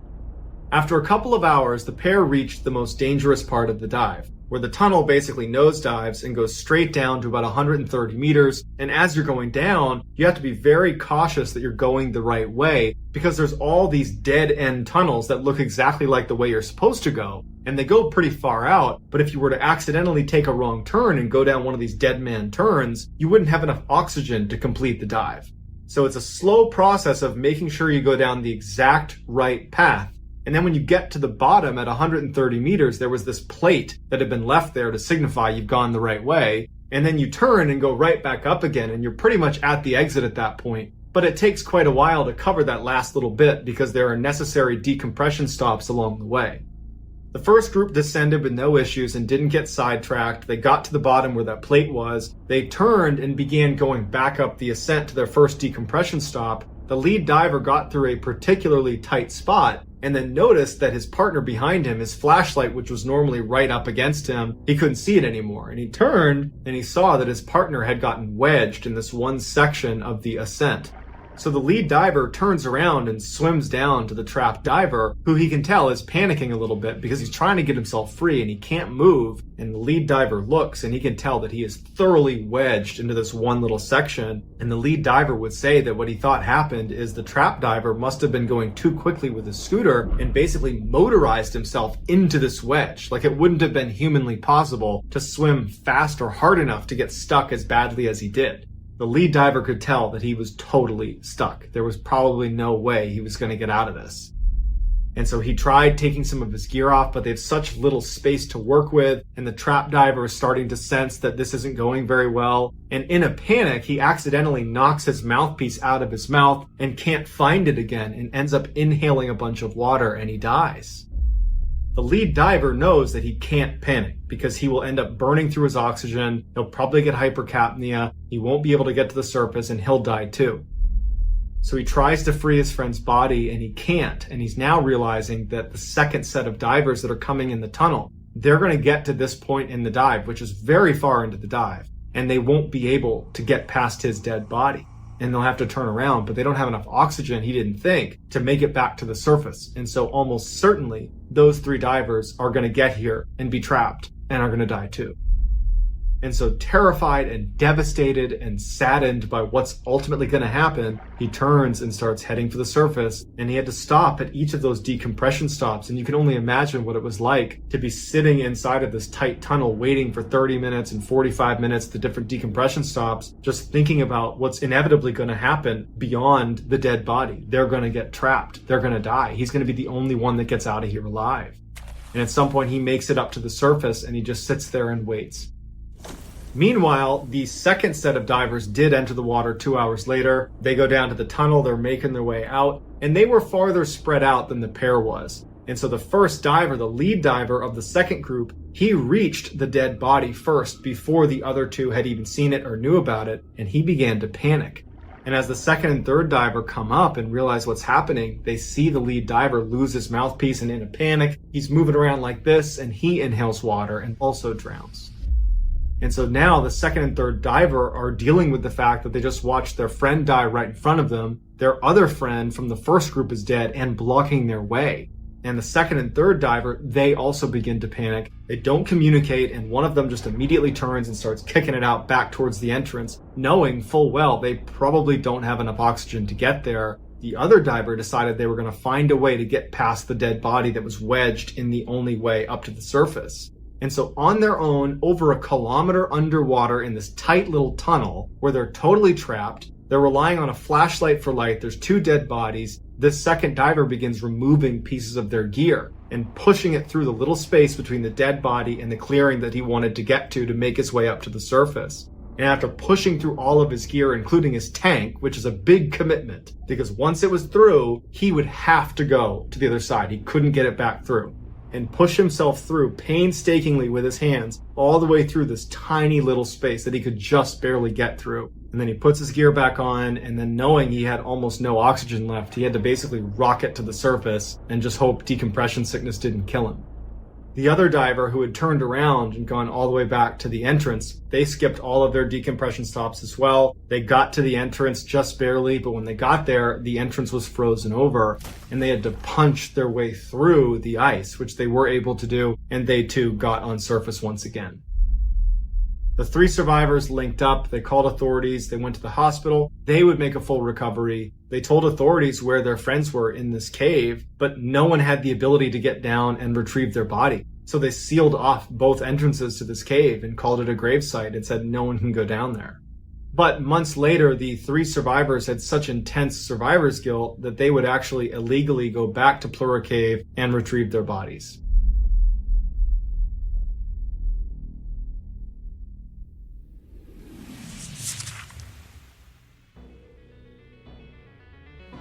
Thank you for listening to the Mr. Ballen podcast. If you enjoyed today's stories and you're looking for more bone-chilling content, be sure to check out all of our studio's podcasts, Mr. Ballen's Medical Mysteries, Bedtime Stories, and Runful.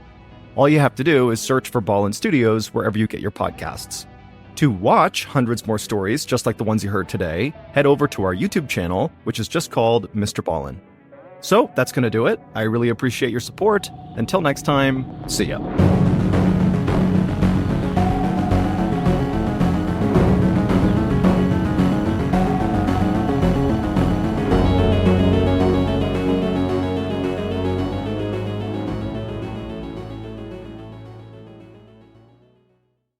One November night in 2010, a 24-year-old woman named Jennifer walked downstairs into the living room of her parents' house to say goodnight to her mother. But before she walked over to the couch where her mother was to give her a hug, Jennifer noticed something moving around outside on the dark street. Jennifer stopped where she was and just looked out the window, but she couldn't see anything unusual. So she walked over to the front door and looked out the little window on it, and still she couldn't see anything. So she shrugged and walked back over to her mother, who had clearly noticed Jennifer looking outside like she had seen something, and Jennifer just said, "Oh, I thought I saw something moving around out there, but it was nothing. I think it was just a parked car." Then the 2 women said goodnight, and Jennifer headed upstairs and went to sleep. But it would turn out there actually was something moving around outside the house that night that shouldn't have been there, and about 30 minutes after Jennifer had shrugged it off and gone upstairs, that thing had made its way across the street, up the stairs, and into their house, right up to Jennifer's room. But before we get into that story, if you're a fan of the strange, dark, and mysterious delivered in story format, then you've come to the right podcast, because that's all we do, and we upload twice a week, once on Monday and once on Thursday. So, if that's of interest to you, please offer to fold the Amazon Music follow buttons laundry, specifically their whites, but make sure you eat an entire bag of Cheetos and don't wash your hands right before you begin. Okay, let's get into today's story.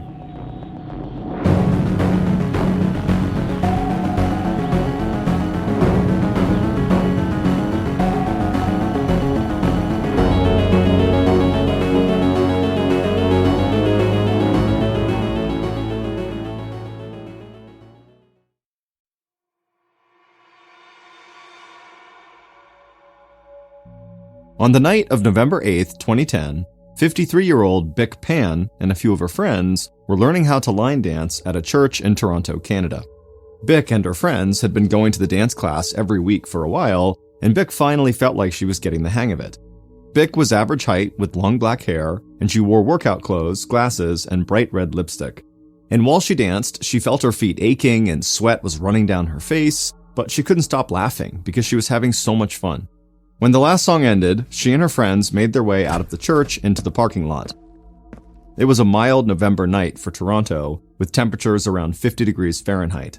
But after getting hot and sweaty while dancing, Bic felt a slight chill when she stepped outside. She and her friends laughed more as they talked about some of their least graceful moments on the dance floor. Then they all said goodnight, and they'd see each other at the church the following week for more line dancing. And Bick walked across the parking lot, got into her Lexus car, and drove off towards her house in the suburbs.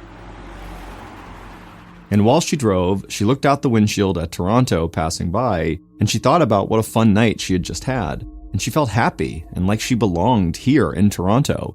And that was a big deal for Bick, because it had taken her a long time to feel that way.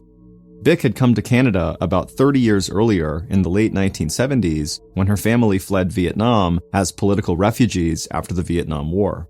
She had grown up speaking Vietnamese and Cantonese, and so when she came to Canada in her 20s, learning English had been hard for her at first. And she had struggled to find work, and she didn't feel like she fit in anywhere she went. But then, Bick had reconnected with a man she had known briefly in Vietnam, Han Pan. Like Bick, Han had come to Canada from Vietnam with his family following the war, and Han had also grown up speaking Vietnamese and Cantonese. And so, when Bick and Han met in Canada, it was like they finally had someone who understood everything they had gone through. And they had quickly fallen in love and gotten married, and a few years into their marriage, they had started a family, having a daughter and then a son. And together, Bick and Han had worked hard to make money and put enough away to give their children more opportunities than they had when they were growing up. And while it had never been easy, Bick felt like she and Han had achieved that goal, because when the children were young, they had done really well in school and had participated in different extracurricular activities and had made great friends. And now that their kids were in their 20s, they were pursuing good, stable careers, and so Bick was finally giving herself a chance to relax a little and enjoy the place that had been her home for 30 years.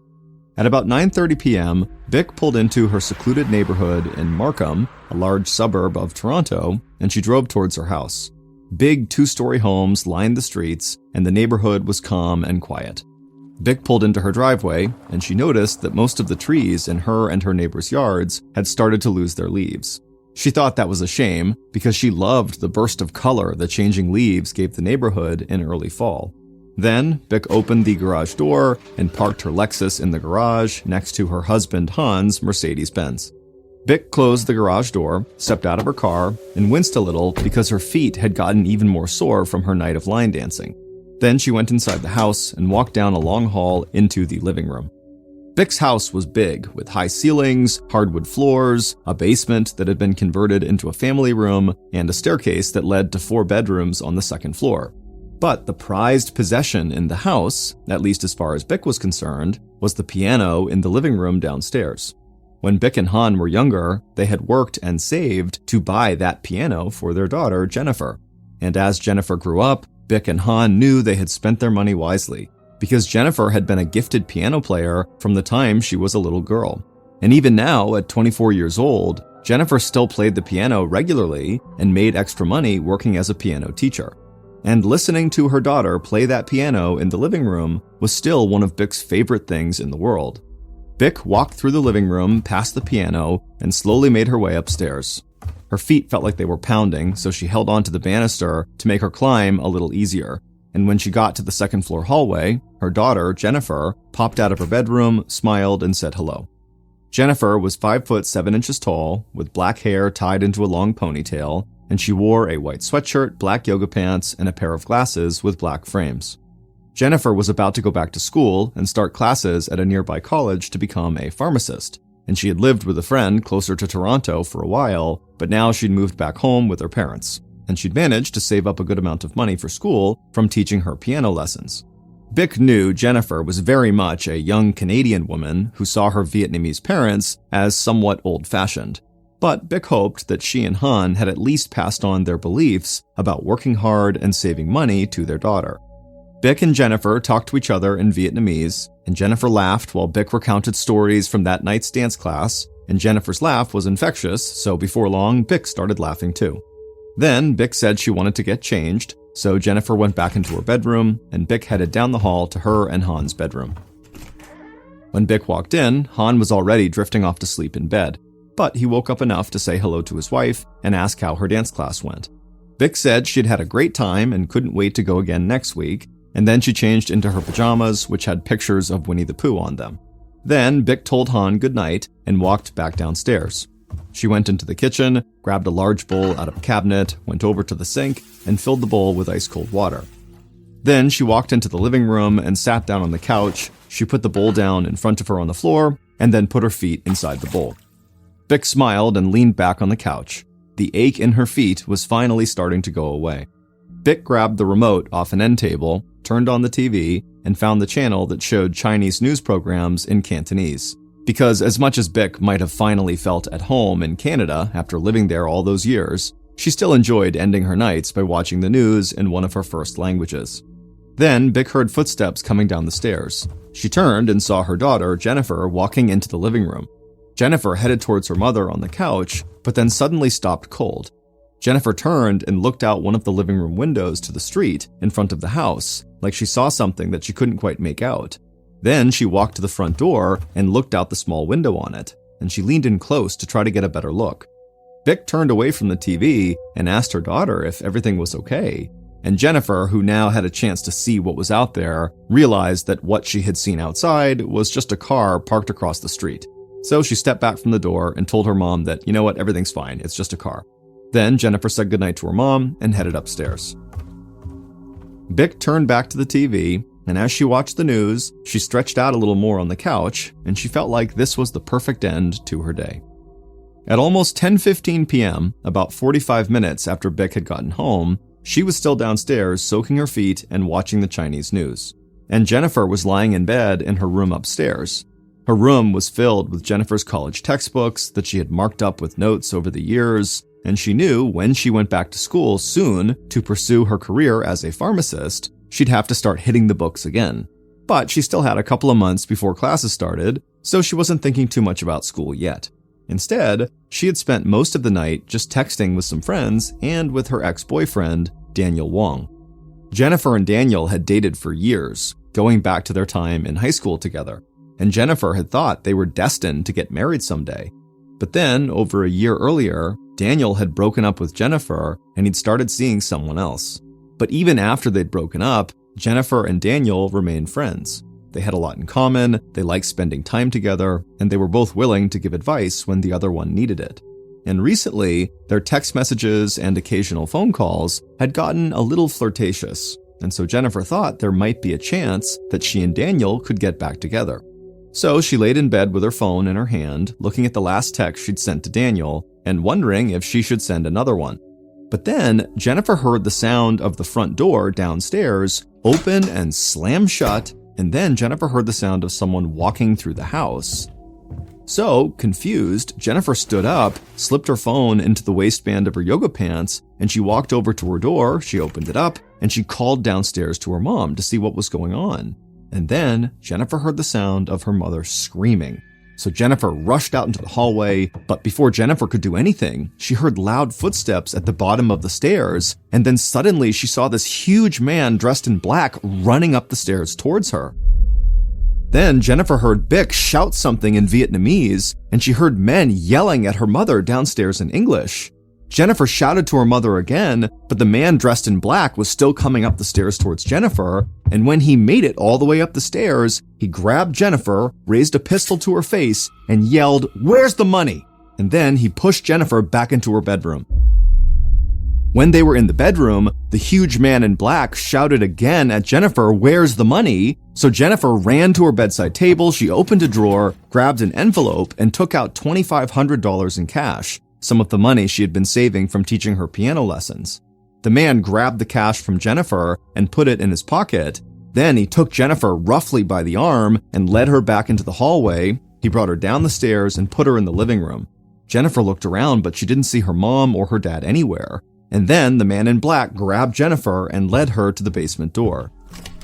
And when the door was opened up, Jennifer's heart started pounding because she could hear in the basement her mother and father yelling in a mix of Vietnamese and Cantonese, and Jennifer could tell they were scared and confused. The man with Jennifer told her to walk down into the basement, and with each step she took, the yelling from her parents got louder and louder. Jennifer finally reached the bottom of the stairs, and she saw her mom and dad on the basement couch, and she saw two more men dressed in black pointing guns at them. And the men kept screaming at Vic and Han, demanding to know where they kept all of their money.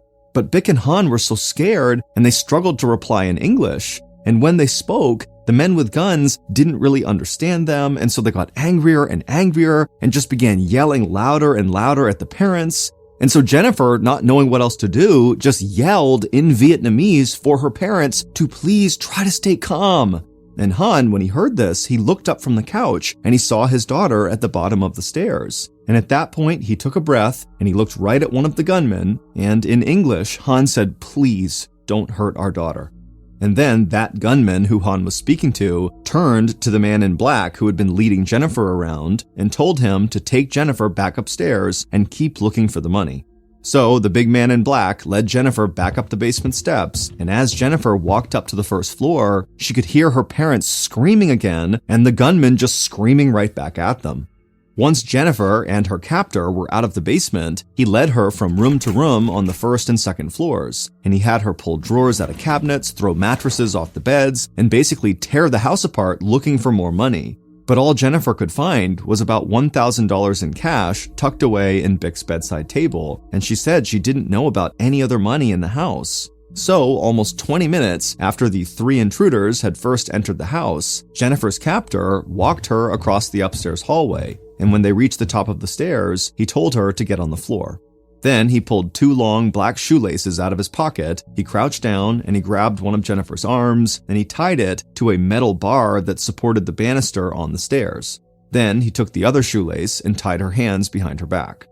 Once the man was sure Jennifer was restrained, he left her there and he headed downstairs, and Jennifer heard the sound of the basement door open and slam shut again. Jennifer tried to stay as calm as she could, but she was borderline panicking. However, as she laid there, she felt that she could actually move her hands a little bit behind her back. So she took a deep breath and stretched her fingers out to feel her phone tucked into the waistband of her yoga pants. And she slowly pulled the phone out and held it in both of her bound hands, and she was able to crane her neck around just enough to see the keypad. But then the basement door flew open and Jennifer heard the sound of footsteps running across the floor downstairs. And then she heard the front door open and close, and she thought she heard one of her parents screaming and then the front door opening again. So Jennifer took another deep breath, she looked down at her phone, and she managed to punch in 911. And when the emergency operator picked up, Jennifer started yelling that people had broken into her house and she didn't know if her parents were okay and they needed to send help immediately.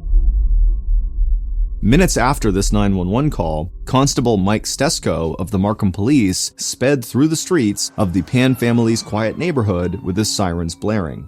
Stesko's rookie partner, Brian Derrick, was in the passenger seat, and the young man couldn't believe what was happening. He was shocked when they got the call that there had been a break-in nearby because breaking and entering, and most major crimes, were rare in this part of town.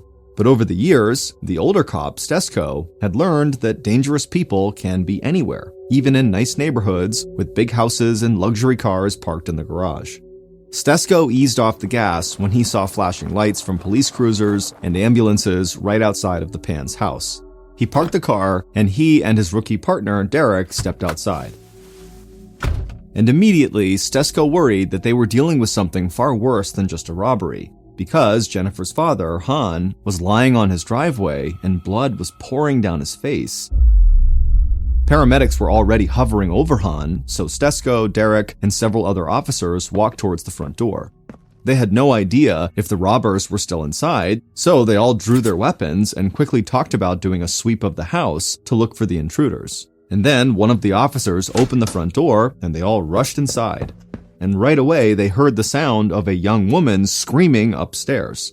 Derek and a few other officers rushed upstairs past Jennifer. They searched all of the rooms to make sure no intruders were up there, and then when it was all clear, they came back to Jennifer. Derek cut Jennifer's hands loose, he helped her up, and then started walking her downstairs. And as they walked, all Jennifer kept asking was whether or not her parents were okay, but Derek didn't have an answer. Then Derek led Jennifer outside towards the paramedics, and at that point, Jennifer saw her father, Han, on a gurney being loaded into the back of an ambulance. And she yelled out, "Daddy, are you okay?" But Han didn't answer back. And the ambulance door shut, its sirens rang out, and Han was raced off to the nearest hospital. At this point, paramedics rushed over and surrounded Jennifer to see if she was injured, and they wanted to know if any of the intruders had assaulted her.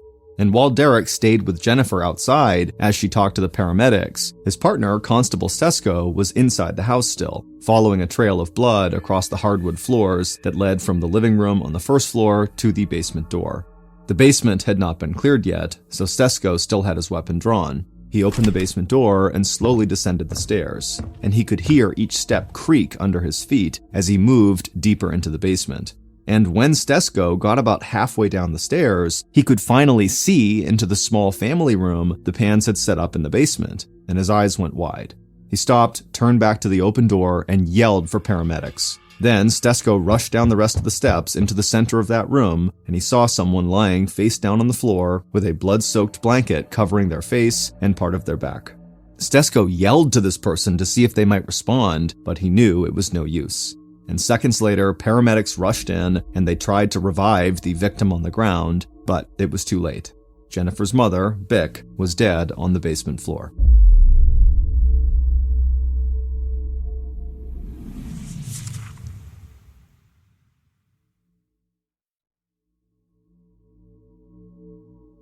At 1:30 a.m. on the morning of November 9th, so over 3 hours after the home invasion had begun, Jennifer was sitting on a bed in a hospital room in Markham.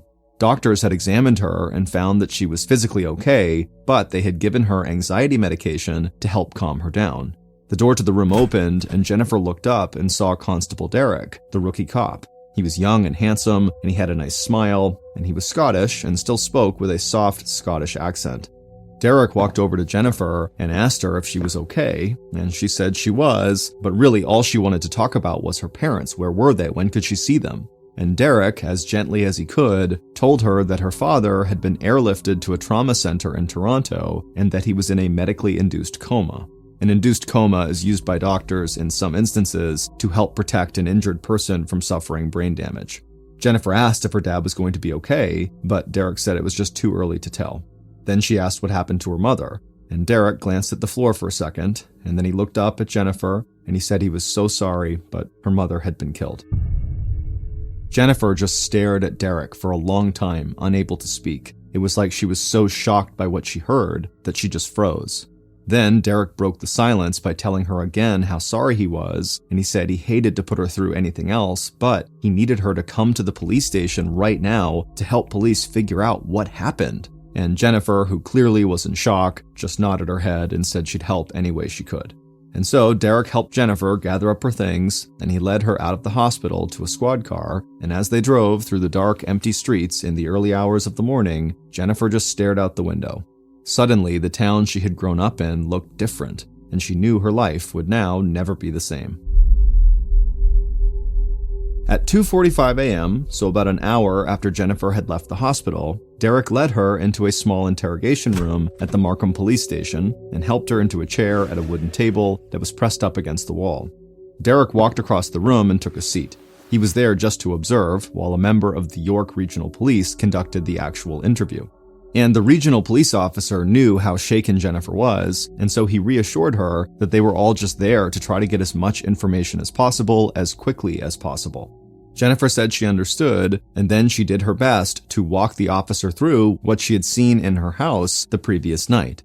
She told him about the big man dressed in black, grabbing her, pulling her out of her room, dragging her down into the basement where her parents were, and then taking her back upstairs to look for money. Then she said the man had tied her to the banister, tied her wrists, but she still could move enough to get her phone and call 911. And she said when she was making that call, she heard what sounded like one of the intruders running across the first floor and running outside. And then right after that, she had heard the sound of someone screaming and also going out the front door. And she didn't realize it at the time, but now she thought that that second person, the screaming, must have been coming from her father, and he must have been trying to get out of the house, because she knew police had found him in the driveway outside when they had arrived. The officer asked Jennifer if she could identify any of the men who had come into the house, but she said they were all dressed in black and their faces were covered, and they were all much bigger than she was. Then the officer leaned in a little closer to her and asked Jennifer what was her relationship like with Daniel Wong. And immediately, a confused look came across Jennifer's face, and she said she and Daniel had dated for years, but now they were just friends. The officer nodded and then asked her if she knew that Daniel was a drug dealer. And for a second, Jennifer just stared at him, and then she said, well, Daniel did sell a little marijuana when he was in college, but that's it. And sensing the direction that the police were taking this, Jennifer said again that, Daniel was just her friend and that there was no way he could have anything to do with anything like this. The officer scribbled some notes down in a small notepad and then quickly moved on to another line of questioning. And for the next 2 hours, he and Jennifer would talk through the night several times over, and by the end of the interview, all the police really knew was that they were looking for 3 tall young men. And despite what Jennifer might think about this, the police believed that her ex-boyfriend, Daniel Wong, could absolutely be one of those 3 men. At 10 a.m., about 5 hours after Jennifer left the police station, she was pacing back and forth in a waiting room at a Toronto hospital. Jennifer's younger brother, who was a college student, had come back into town early that morning when he got the news about the attack on his family. And now he was sitting in a chair watching his sister walk back and forth while they both waited anxiously for any news about their dad. Jennifer had maybe dozed off for a few minutes earlier that morning, but she really hadn't slept in well over 24 hours. And so she felt jittery and she couldn't stop moving her hands and her mind felt foggy, but she told herself to stay awake and stay calm and just wait to hear any news about their dad. And then finally, a doctor walked into the room and Jennifer stopped pacing. The doctor had a very serious look on his face, and Jennifer and her brother kind of held their breath. But the doctor said things were looking good, and he believed their father, Han, would recover from his injuries. And after hearing that, Jennifer's brother got out of his chair, and he and his sister hugged. The doctor told them that they would need to be patient though, because Han was still in the induced coma, and it could be days before he came out of it. Jennifer and her brother said they totally understood, and they thanked the doctor for giving them the good news, and that they would wait to hear more. When the doctor walked out of the room, Jennifer and her brother just stood there in silence for about a minute. The news about their dad was very positive, but they both realized that focusing on their dad had given them an excuse not to think about what had happened to their mother. And now it was like suddenly it had hit them that Bic, their mother, was gone. And so after this long pause in total silence, Jennifer just looked over at her brother and said she was going to start making some calls to try to start arranging their mother's funeral. At 4 p.m. on November 10th, so 2 days after the fatal home invasion, Jennifer's ex-boyfriend, Daniel Wong, sat in a police interrogation room at the Markham police station. Daniel had black, spiky hair, and he wore glasses, jeans, and a black t-shirt. He sat across the table from a veteran Markham police detective, but Daniel didn't seem nervous or intimidated in any way. The veteran detective did not waste any time with small talk. Instead, he leaned in across the table and asked Daniel point blank about his history as a drug dealer. But Daniel didn't flinch. He admitted that he'd sold marijuana for years in college and that he had gotten busted on drug charges when he was younger. But now, he said, he had a good full-time job managing a pizza parlor and that he didn't deal any drugs anymore. Then the detective asked Daniel what his relationship was with Jennifer's parents, Bic and Han. Daniel, very calmly, told the detective that he always thought Jennifer's parents were strict when it came to Jennifer dating, that when she was younger, they really focused on her getting good grades and excelling in school. But then Daniel quickly added that in his own experience, and in the experience of a lot of his friends, Jennifer's parents weren't much different than most Asian immigrant parents. The veteran detective sat back in his chair and just stared at Daniel for a minute. He was a little taken aback by how calm and straightforward this young guy was being. So the detective finally asked if Daniel had any thoughts on who might have wanted to hurt Jennifer and her parents. And for the first time in the interview, Daniel hesitated. He looked down at the floor and shifted in his chair, so the detective leaned across the table again and asked what Daniel was keeping from him. And at this point, Daniel looked up and he said he might know something, but he had promised he would never talk about it.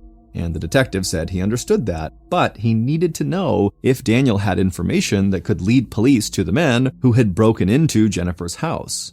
Daniel nodded, and in a quiet voice, he told the detective that months earlier, Jennifer had called him crying. And when he had asked her what was wrong, she said that a group of men had attacked her near her house, and they had raped her. The room went completely silent, and the detective just stared at Daniel. Then the detective said that Jennifer had not told police anything like that. But Daniel said he wasn't surprised, because Jennifer had never told anyone about it other than him. and she had sworn him to secrecy because she felt sort of ashamed about it. Following this interview with Daniel, the investigative team still looked at Daniel as a potential suspect, but they wanted to act fast on this possible new lead about this group of men previously attacking Jennifer and raping her. And they wanted to interview Jennifer again to see if she would corroborate what Daniel had just told them about this attack on her. So, on November 11th, 3 days after the home invasion, Jennifer returned to the police station. And while detectives followed up with her, other members of the investigative team returned to the scene of the crime. And as they walked through the Pan's house, they found a key piece of evidence that they had overlooked on the night of the actual attack. And that piece of evidence and information from Jennifer's second interview would put police on the trail of a new suspect. And then, on November 12th, 4 days after the fatal home invasion, Jennifer's father, Han, came out of his medically induced coma. And when Han spoke to the police, he gave them information that proved they were already on the right track. And so eventually, Han's information would lead police to discover exactly what had happened on the night Bick was killed. Based on Han's information, evidence found at the scene of the crime, interviews, and cell phone data collected throughout the investigation, here is a reconstruction of what police believe happened on the night of the fatal home invasion, November 8th, 2010. At 10:15 p.m., 3 gunmen dressed in all black sat in a car parked in the shadows across the street from the Pan's house. Each of them held a pistol in their hand. One of the gunmen stared out the passenger side window at the Pan's house. He saw the TV was flickering in the living room window, and he saw one of the upstairs bedroom lights was on. The man took a deep breath and then looked at the other 2 men and told them it was time to move. Then all 3 gunmen got out of the car, they crouched down low and ran across the street, and one of them opened the Pan's front door, and all 3 rushed inside to the living room. Bick looked up from the TV, and the gunmen started yelling at her. Then one of them rushed her and grabbed her off the couch. The bowl she had been soaking her feet in fell over, and water spilled across the hardwood floor. Then one of the gunmen dragged Bick through the room and down into the basement. The other 2 gunmen ran upstairs and split up when they reached the second floor. One of the gunmen ran down the hall and threw open the door of the main bedroom where Han was sleeping, and the gunman screamed at him, "Where's the money?" And Han jolted upright in bed. But before he could figure out what was happening, the gunman had shoved a pistol into his face. Then the gunman grabbed Han by the arm, dragged him out of bed, and forced him downstairs into the basement with his wife. Once in the basement, the gunman threw Han onto the couch where Bick was already sitting and screaming. And the 2 gunmen who were in the basement with them yelled at Bick and Han more and more about wanting to know where their money was. Soon after that, the 3rd gunman came into the basement leading Jennifer, and Jennifer immediately yelled out to her parents to please try to calm down. And when her father, Han, saw his daughter, he began shouting at the gunman not to hurt her. Then the 3rd gunman took Jennifer out of the basement, while the other 2 gunmen stayed behind with Bick and Han. But Bick and Han continued to shout louder and louder at these 2 gunmen, pleading with them to spare them and to spare their daughter. And the 2 gunmen who were down there started to lose their confidence, like it would be really hard to shoot these 2 people who were begging for their lives right in front of them. So one of the gunmen walked across the room, grabbed a blanket off the arm of the couch, and threw it over Bick and Han's heads to kind of hide them from view to make it easier to be really aggressive and violent with them. And then that gunman stepped back across the room and joined his partner, aiming their guns at Bick and Han.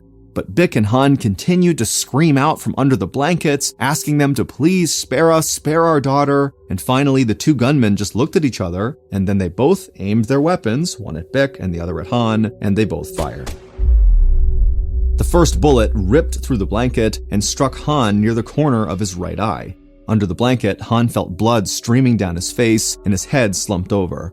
A bullet from the other gun hit Bick in the neck, and blood spatter stained the inside of the blanket. Both gunmen fired again, and they both hit their victims in the shoulder, and under the blanket, Han and Bick stopped moving. But one of the gunmen walked back to the couch, raised his weapon to where Bick's head was under the blanket, and he fired one more time. This bullet struck Bick in the head and exited through the back of her skull, and she died on the basement couch right there. Upstairs on the second floor, the 3rd gunman stood over Jennifer, who was tied to the banister.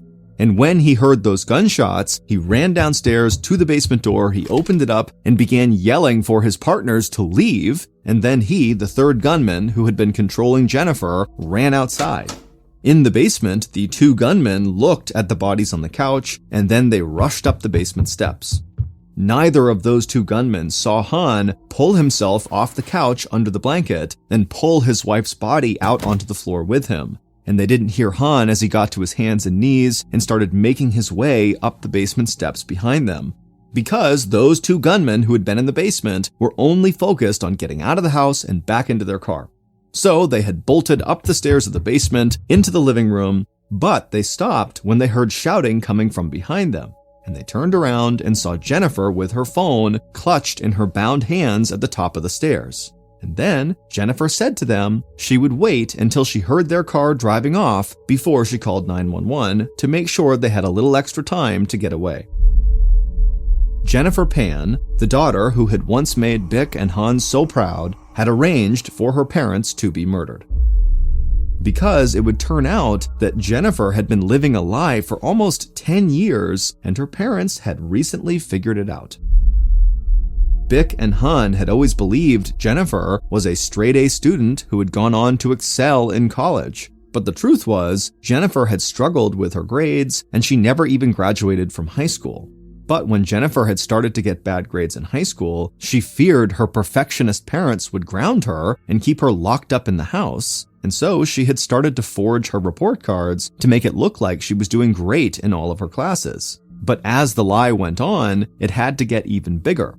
So Jennifer had forged a high school diploma, and then she had forged an acceptance letter to a prestigious university and created a fake scholarship for herself that would mean her parents didn't have to pay for her college education. And so while her parents thought Jennifer was off at college being really successful, in reality she was just living with Daniel and making money teaching piano lessons. Because being a gifted piano player was maybe the only thing that Jennifer was not lying about. And Jennifer had used some of the money she had made teaching piano to buy college textbooks, and she marked the books up with fake notes and highlighted random passages so that when she was at her parents' house, she could show Bick and Han how hard she was working at school. Jennifer had gotten so good at lying that after another 4 years of living this totally fictitious life, she had convinced her parents that she graduated college with honors and with a degree that would allow her to become a pharmacist. And she even concocted an excuse as to why her parents couldn't come to her college graduation ceremony. But Jennifer's lies still had to keep going. So she had created fake ID badges and employment documents for a job that she didn't have. And she told her parents that she was moving in with a friend because her friend's apartment was right by where she worked. And so every day, Jennifer would hang out in cafes or spend time in the pizza parlor where Daniel worked, and then occasionally teach piano lessons to make some money, and then ultimately return back home to where she lived with Daniel.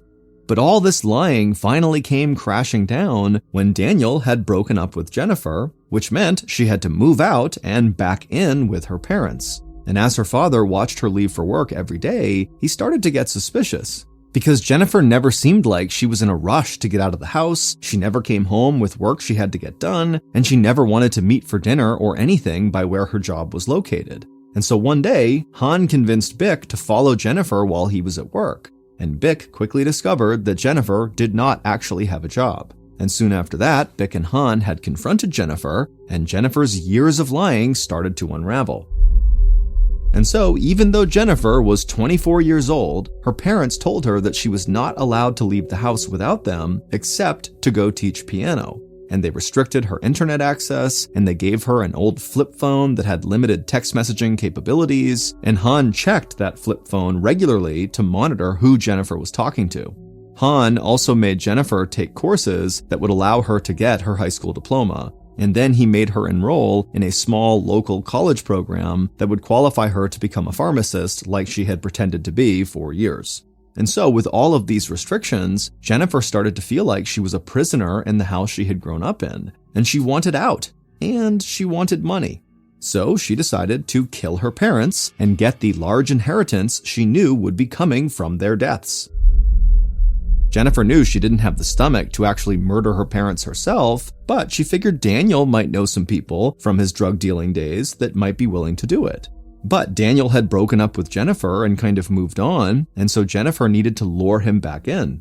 So one night she had called Daniel crying, and when he asked what was wrong, she lied again and told him that she had just been attacked and raped. And soon after that, Daniel and Jennifer started talking regularly again. And eventually, Jennifer offered Daniel money to find people to kill her parents. And so Daniel connected with an old drug buddy who said he'd do it, and that man brought in 2 more people to do the job with him. So Jennifer paid those 3 men to murder her parents, make it look like a robbery, and make it appear like Jennifer herself was a victim. She gave them a layout of the house, and she even unlocked the front door for them when she had gone downstairs into the living room to say goodnight to her mother, who was soaking her feet, on the night of the murder. And this bizarre, winding story started to become clear to the police when they went back to the scene of the crime. Because in Jennifer's room, they discovered that she had hidden a burner phone, which is a cheap prepaid phone people can use anonymously, that Daniel had bought for her. And on that burner phone, police found text messages between Jennifer, Daniel, and another man that sounded like they were planning a crime. And some of those text exchanges had taken place on the night of the murder. Then police discovered that Jennifer had called Daniel and the other man from the hospital where Han was to warn them that Han was going to recover. Finally, when Han came out of his medically induced coma, he told police what had happened in the basement. And he said when he cried out for the gunman not to hurt his daughter, he watched as his daughter leaned over and casually whispered something to the gunman who was supposedly her captor. And after that, Jennifer and this 3rd gunman just began laughing together, and then they casually walked together up the basement steps to the 1st floor. And in that moment, Han realized his daughter had arranged for he and his wife's execution. Jennifer Pan, Daniel Wong, and 2 of the 3 gunmen were found guilty of first-degree murder and attempted murder. They were sentenced to 25 years in prison without parole, which was the maximum sentence they could receive for the crime in Canada. The 3rd gunman was sentenced to 18 years in prison. And after Jennifer's trial, her father Han released a statement. He said he missed his wife terribly, and he hoped his daughter Jennifer would still become an honest person someday.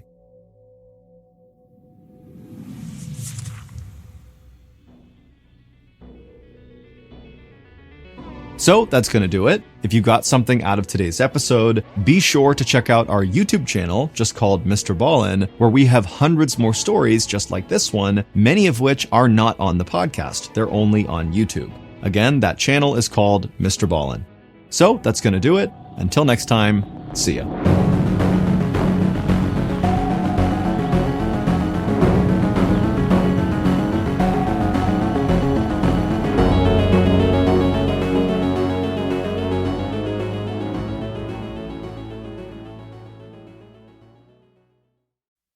Today's podcast features 2 stories that will make you think twice before leaving the trail. The audio from both of these stories has been pulled from our main YouTube channel and has been remastered for today's episode. The links to the original YouTube videos are in the description. The first story you'll hear is called Dinner, and it's about a solo hiker who makes a big mistake. And the second and final story you'll hear is called Rattlesnake Canyon, and it's about 2 people who find themselves in a totally hopeless situation. As the story unfolds, ask yourself, if you were in their position, what would you do? But before we get into today's stories, if you're a fan of the strange, dark, and mysterious delivered in story format, then you've come to the right podcast, because that's all we do, and we upload twice a week, once on Monday and once on Thursday. So, if that's of interest to you, after the Amazon Music follow button has gone to bed for the night, secretly sneak into their room and slightly unplug their phone charger from their phone so it looks like it's plugged in, but it's not charging. Okay, let's get into our first story, which is called Dinner.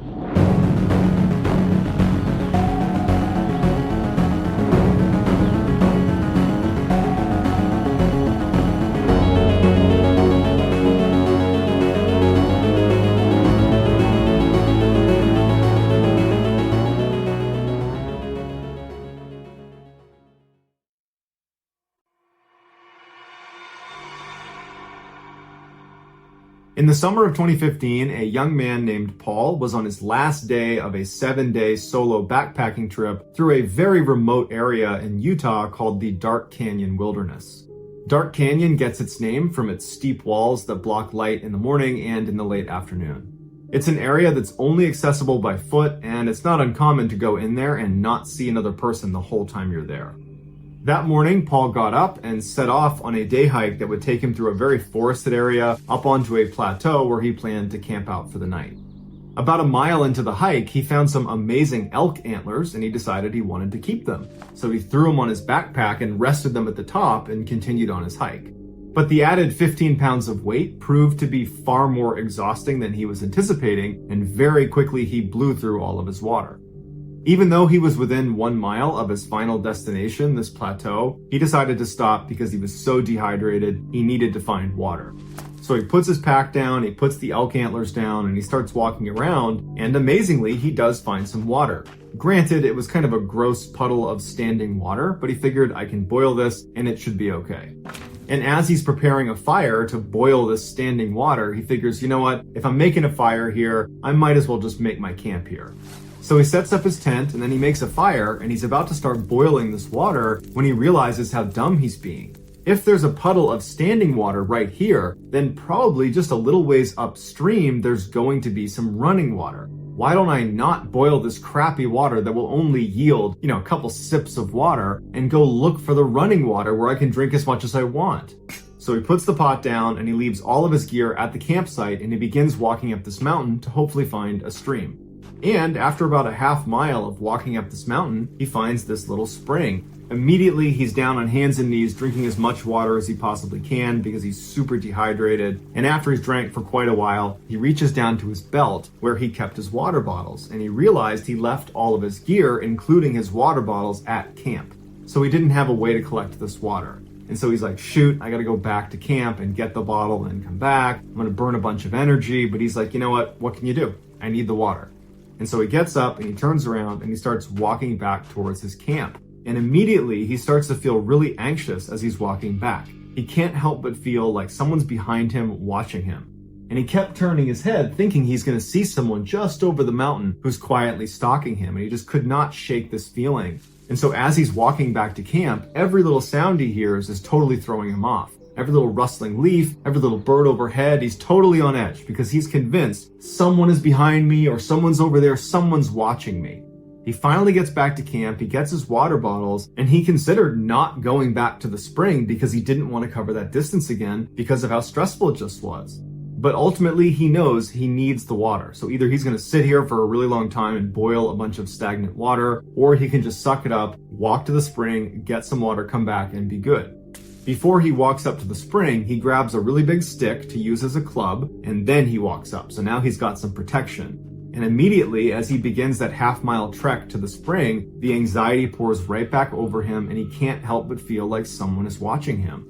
But he gets up to the spring, he fills his water bottles, he turns around, and he starts walking back, and he walks down this little rock face and lands on the trail he had just been on a minute ago, and he stops because he sees something on the ground that wasn't there before. A fresh mountain lion print is placed right in between two of his footprints that he had just made on his way back to the spring. Meaning, there's a mountain lion somewhere right around here that's not just watching me, it's hunting me. Paul doesn't really know what to do, so he runs to his campsite and gets in his tent and huddles in his tent for the rest of the night, hoping a mountain lion doesn't attack him. And fortunately, it does not. And what he thinks probably happened was when he picked up those elk antlers and put them on his backpack and was walking around with them, he probably attracted the mountain lion that thought he was an elk and therefore food.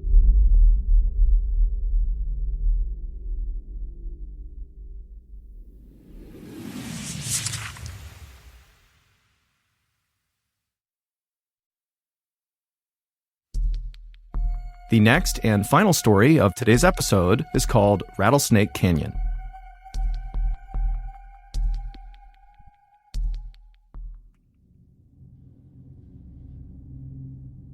At about 1:30 in the afternoon on August 8, 1999, a park ranger named Lance Madsen stood frowning down at a dusty red Mazda car inside of an otherwise empty parking lot just outside of Carlsbad Caverns National Park in New Mexico. Lance knew the two men who owned this red Mazda had taken out a one-night permit to be allowed to go into Rattlesnake Canyon, which is one of the most isolated parts of this national park. It's basically just a single long scrubby little trail that's kind of all desert with high canyon walls on either side. In order to get access to Rattlesnake Canyon, people need to go to the visitor center and literally fill out paperwork so the park rangers know they're out there and can go out and check on them if they don't come back in time. And so the two men who owned the Mazda had done that. They had filled out all the paperwork, but now Lance was noticing they had not returned at the end of their permit. They had stayed out, presumably in Rattlesnake Canyon, for an additional 3 nights. Now, Lance was not concerned because people did do this. It was more like he was annoyed because now he would have to go out into Rattlesnake Canyon and find these two guys and figure out what was going on. So Lance and the park volunteer that he was with began walking on the trail in the direction of Rattlesnake Canyon. And after walking less than a mile on this trail, Lance and this volunteer looked up ahead, and just off the trail, there was a green and maroon tent that was pitched right out in the open. And so Lance immediately assumed that this had to be the two men who owned the red Mazda. And so very quickly, Lance's annoyance was replaced with relief because it turned out it was really easy to find these two campers and he'd be able to go figure out what was going on and either get them back to their car and get them to leave, or if they wanted to, they could, in theory, extend and stay longer with the right permitting. But when Lance and his partner walked down the trail and left the trail to go walk over to this tent, they started to notice there was something off about it. Right away, as they got closer and closer to this tent, they began to smell this horrible kind of chemical burning smell, and then also all over the ground were all these little bits of burned pieces of trash.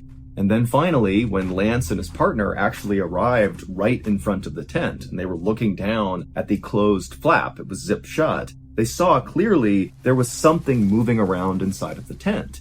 But whoever or whatever it was wasn't making any noise, and so Lance and his partner, they kind of looked at each other, and they both at this point were pretty nervous. You know, their hearts are racing, they don't know what's going on here, and then Lance just kind of impulsively reached down, unzipped the tent, and lifted it open. And when he saw what was inside, he immediately was hit with this wave of fear and anxiety.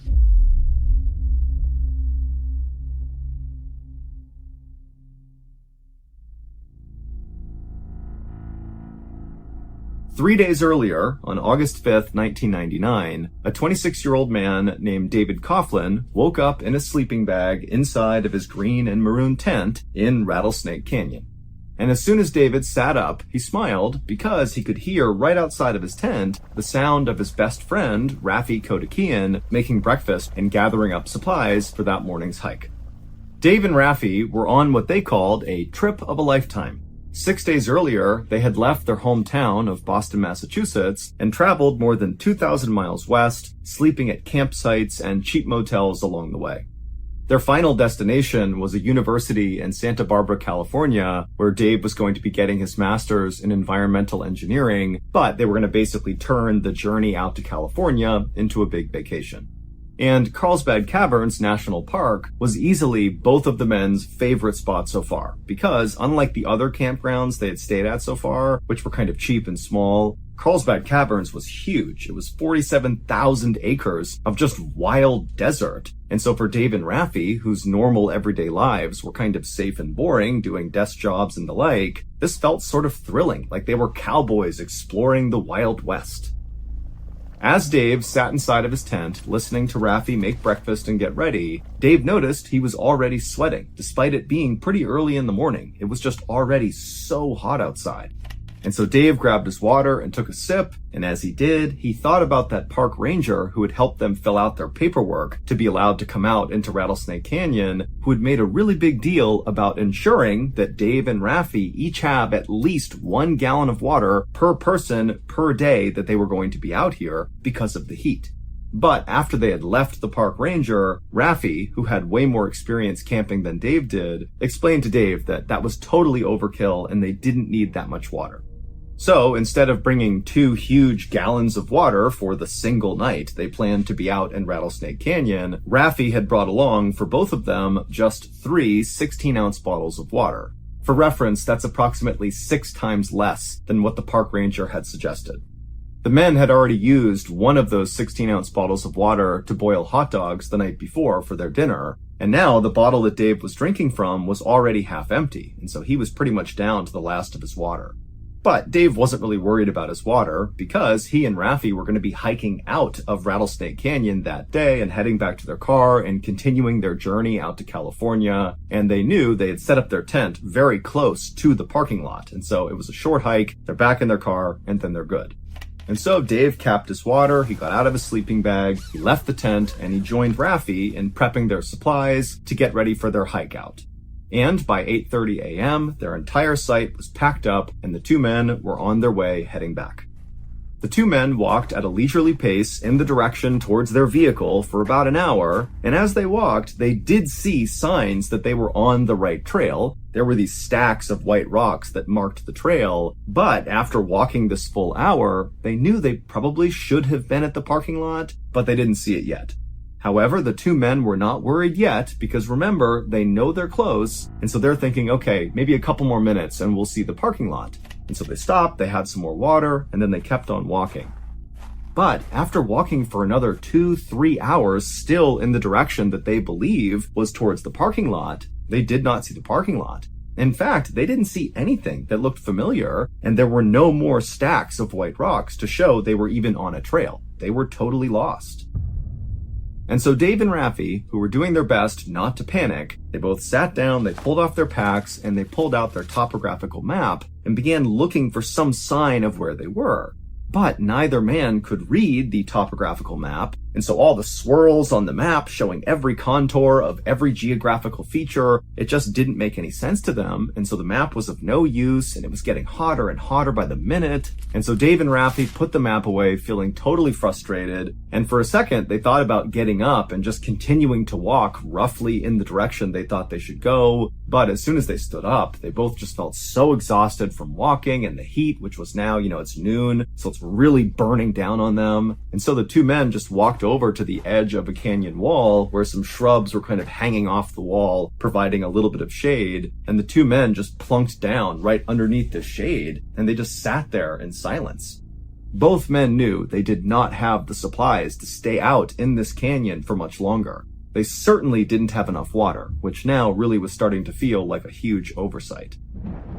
But luckily, as they're just sitting there, these huge storm clouds rolled in, and for a very short amount of time, there was this incredible downpour of rain. And so Dave and Raffi began catching the raindrops in their mouths, and they began drinking the water off of rocks and leaves. And it wasn't a lot, but it was enough to kind of boost their spirits. They got a little bit more hydration in, and they were kind of ready to deal with the problem they were facing.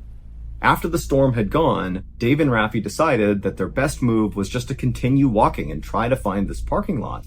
But despite this motivation, Dave and Raffi would walk for hours and hours into the night. They would not find the parking lot, and so finally they realized they would have to stop and set up camp for another night. And so Dave and Raffi, who by now were really starting to feel scared, they found this washed out gully and they set up their green and maroon tent, but neither man could sleep. And so they just sat outside of their tent, telling each other that don't worry, the park rangers are bound to have noticed that we did not come back in time. We only had that 1-day permit. We've exceeded the limit. They're bound to come out here and find us. But in the back of both Dave and Raffi's mind, they weren't so sure that was definitely going to happen. They didn't really know how long it would take for park rangers to notice when people stayed too long. But as Dave and Raffi were speaking, they suddenly noticed far off in the distance something that looked like headlights, like on a car. And it was moving across the horizon. And both Dave and Raffi thought, wait a minute, that's got to be a road right there. All we have to do is go to that road and we're saved. We don't need the park rangers to come rescue us. And so suddenly Dave and Raffi were filled with hope, and they forgot about how thirsty and hungry they were, and they just crawled into their beds and they fell asleep almost immediately because all they wanted to do was get to the next morning where there'd be daylight so they could hike out and get to that road and get back home. Dave and Raffi woke up early the next morning and they were very eager to get up and start making their way towards this road, but instead of packing up their campsite and bringing it with them, they decided instead to leave their campsite and leave behind a journal that had some information about who they were and what they were doing in case park rangers came looking for them. And so Dave pulled out a journal from his pack and he drew a kind of crude map of where this campsite was and where they were going towards this road that appeared to be up on this ridge. And then also Dave included in this note, Dave and Raffi's names, their ages, where they lived, some contact info, and also the fact that they were completely out of food and water, and that if you find this journal, please follow up and make sure we're okay. And so, after leaving behind this journal at the campsite, Dave and Raffi set off to go to this road.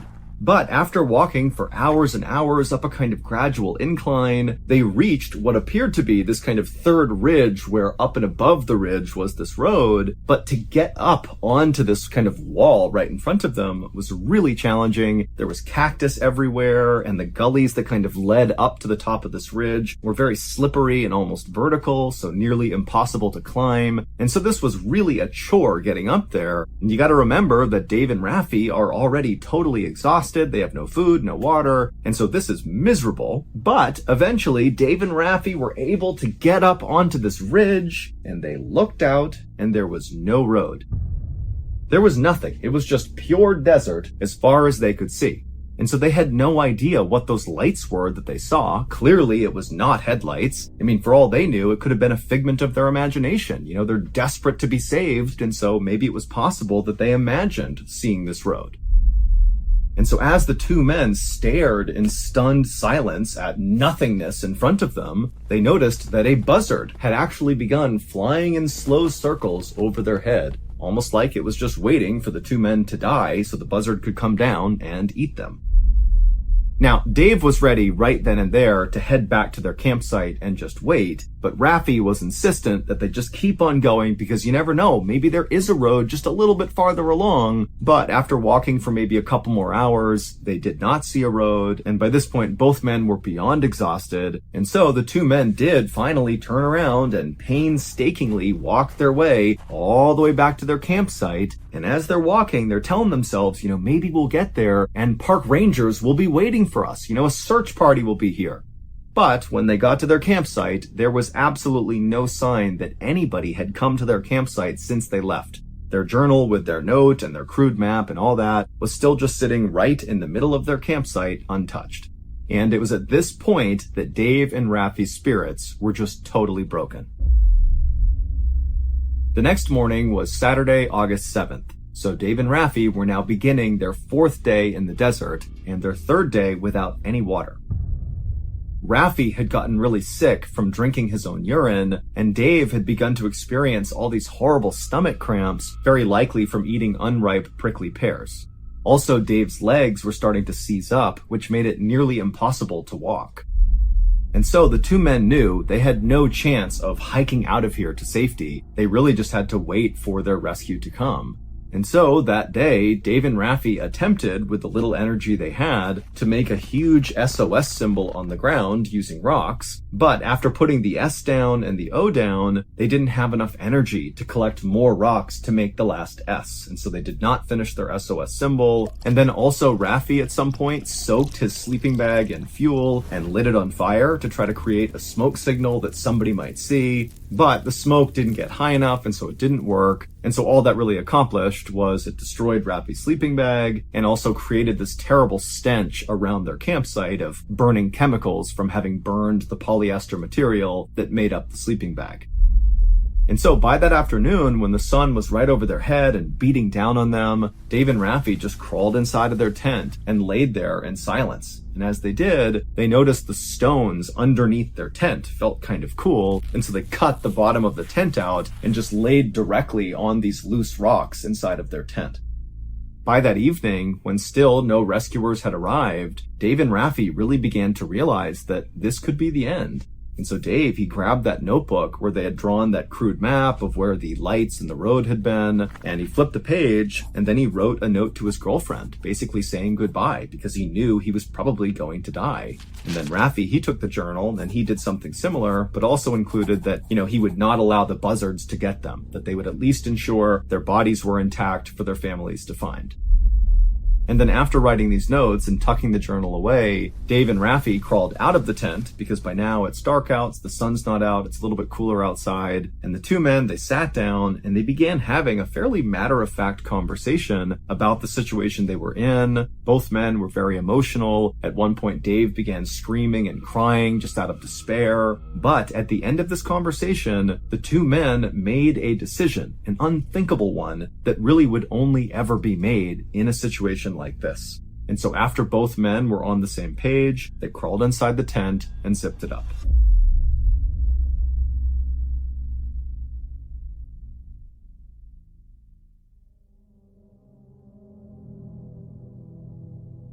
It was the next morning, August 8th, 1999, when that park ranger and his volunteer that was with him had walked along the trail towards Rattlesnake Canyon and discovered Dave and Raffi's ransacked campsite. And they had walked up and they had seen all the burned materials nearby, which was Raffi's sleeping bag and other bits of trash they had tried to burn. And then they had gone to the front of the tent and Lance had opened it up. And when he looked inside, he saw Raffi, who was alive. He was laying on his side and he was only wearing these filthy green shorts. And he just looked totally emaciated and terrible and haggard. I mean, the guy really looked like he was on death's door.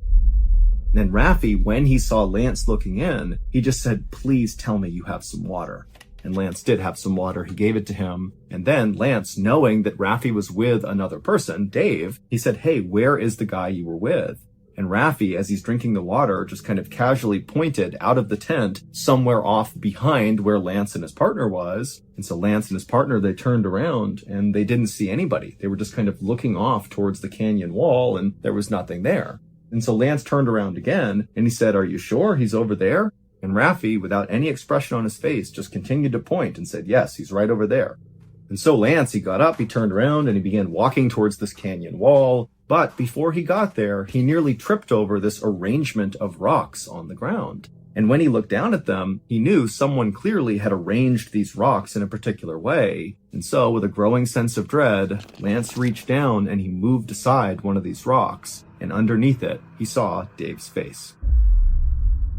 It would turn out, the night before, when Raffi and Dave had crawled outside of their tent and began having that very intense conversation, what they were talking about is, what do? We know we're going to die. No one's going to reach us before we die of starvation, or we die of dehydration, or maybe some animal is going to come attack us and kill us. Like, we don't have any hope. And so as they were sitting there, Dave actually pulled out his pocket knife and attempted to cut his wrists, but he couldn't cut deep enough to actually kill himself. And so Dave said to Raffi, "You're going to have to kill me. And then after that, you're going to have to kill yourself." And Raffi had agreed. And so Raffi and Dave, they went back inside their tent with no floor. It's just open rocks on the bottom. And Dave, he lied down on his back and he pulled his shirt up and he exposed his rib cage. And then Raffi, he pulled out his 4-inch pocket knife and he placed it right up against Dave's rib cage. And then with Dave basically egging him on to stab him, Raffi attempted to push the knife into his heart, but he couldn't break the skin. And so Dave, he's now screaming out in pain, but he's still urging Raffi to come on, just do it already. And finally, Raffi does manage to get the knife right through his ribs and into Dave's heart. Dave did not die right away, but Raffi covered his mouth and continued to push that knife in until he did die. And then once Dave was dead, Raffi used the little bit of energy he had to drag his body away from the tent, where he buried him under those rocks. And then Raffi, who now has no energy left, just crawled back to his tent and laid down on those loose rocks inside of his tent and waited to die. But just a few hours later, on the morning of August 8th, Lance the park ranger, along with his volunteer, had come down and discovered Raffi before he had died. Little did Dave and Raffi know, this campsite where they had been for the past few days was just a 15 or 20-minute walk from their car. 9 months later, on May 11th, 2000, Raffi pled guilty to murder and was sentenced to 16 years in prison. However, Raffi insisted throughout the trial that the reason he killed Dave was because Dave asked him to. It effectively was a mercy killing, and that Raffi intended afterwards to die himself. This was murder-suicide. And Dave's family believed Raffi, and so did another judge. And so ultimately, Raffi would only serve 16 months in prison before he would be released.